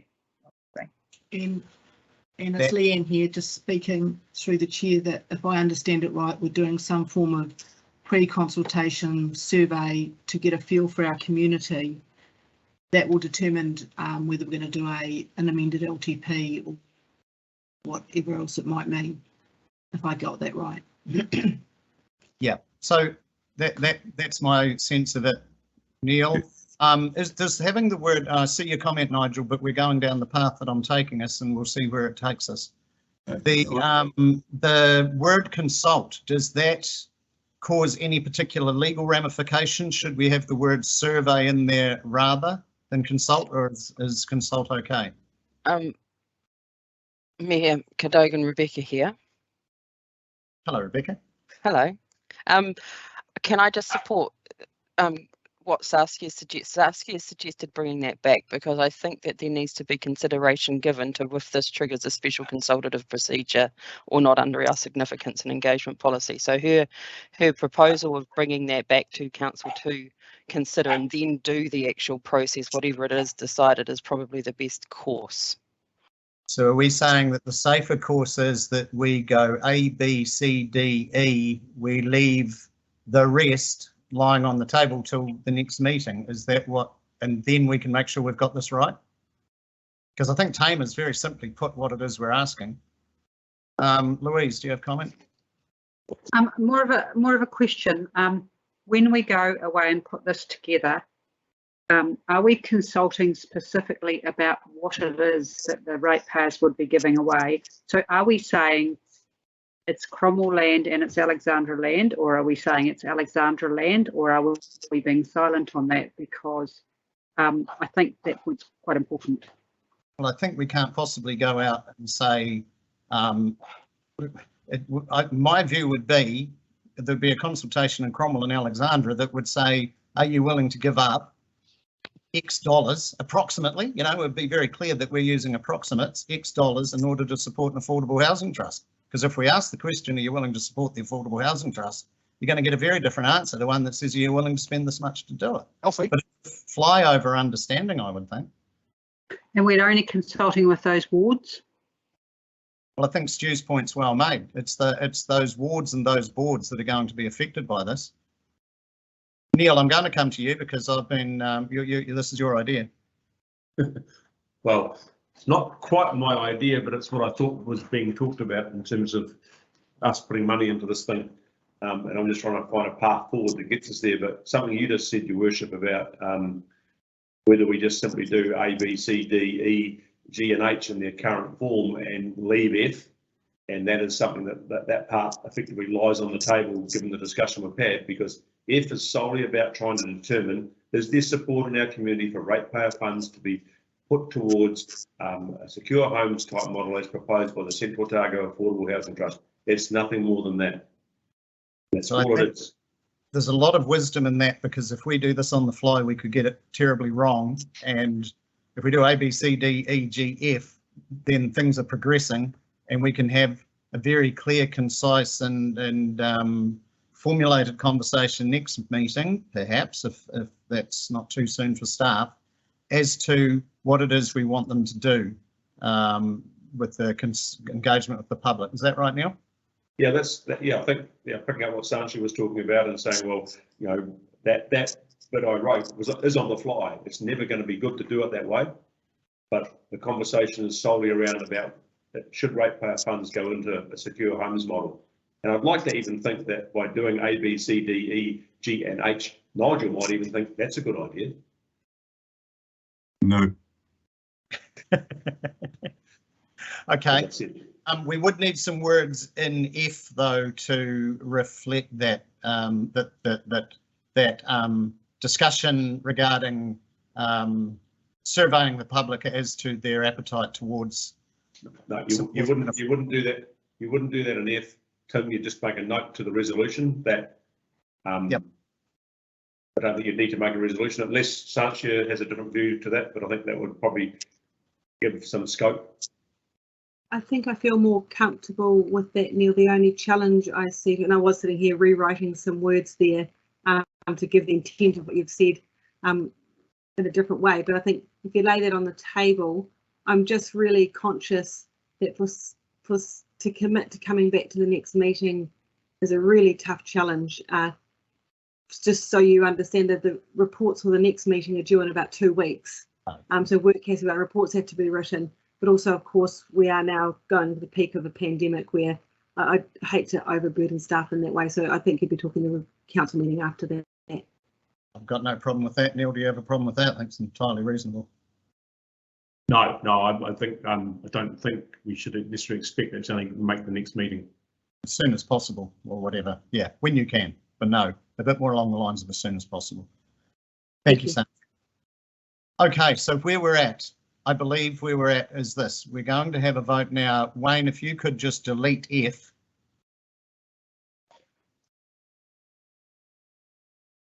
Thank you. Oh, and it automatically alphabeticized. Well done. So that's what's before us. Neil, is that okay with you? Yep, that's okay with me, and as long as the staff are then happy with the fact that F is effectively like the old F is laying on the table for to come back, and there's a note that goes to the resolution that's made to that effect. If this is passed, then yes, I'm happy. Okay, thank you. Maria, the timing of that, what do you refer to? The consultation going out if this passes?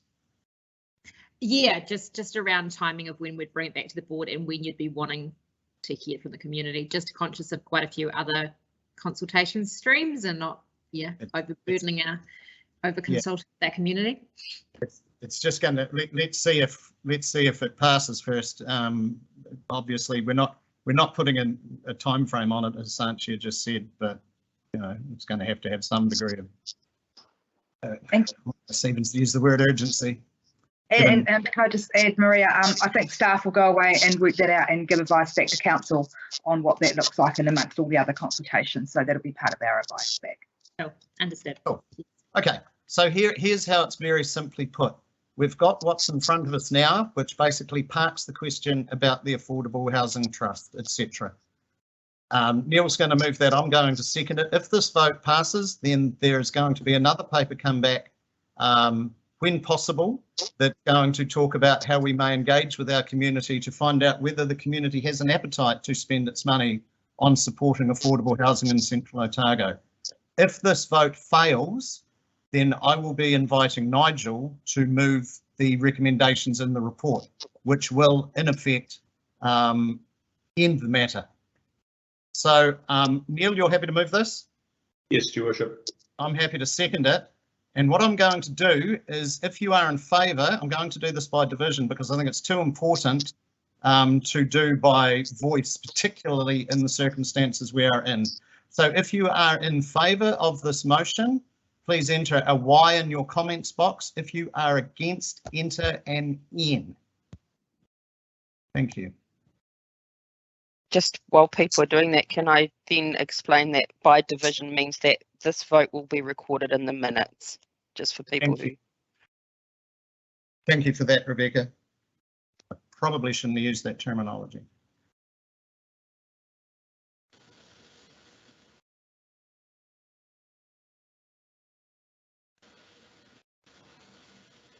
Is that everybody?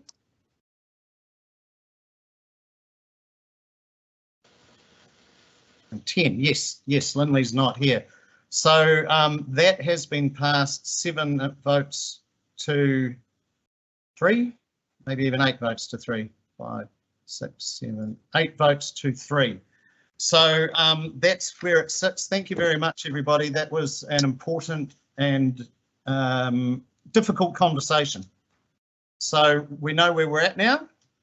Everyone knows what they're doing. And I think we have all earned a lunch break. So it's 1:02. We'll be back at 1:30. Thank you very much, everyone. So this live event will end and we'll rejoin the afternoon session. Thank you. Thank you.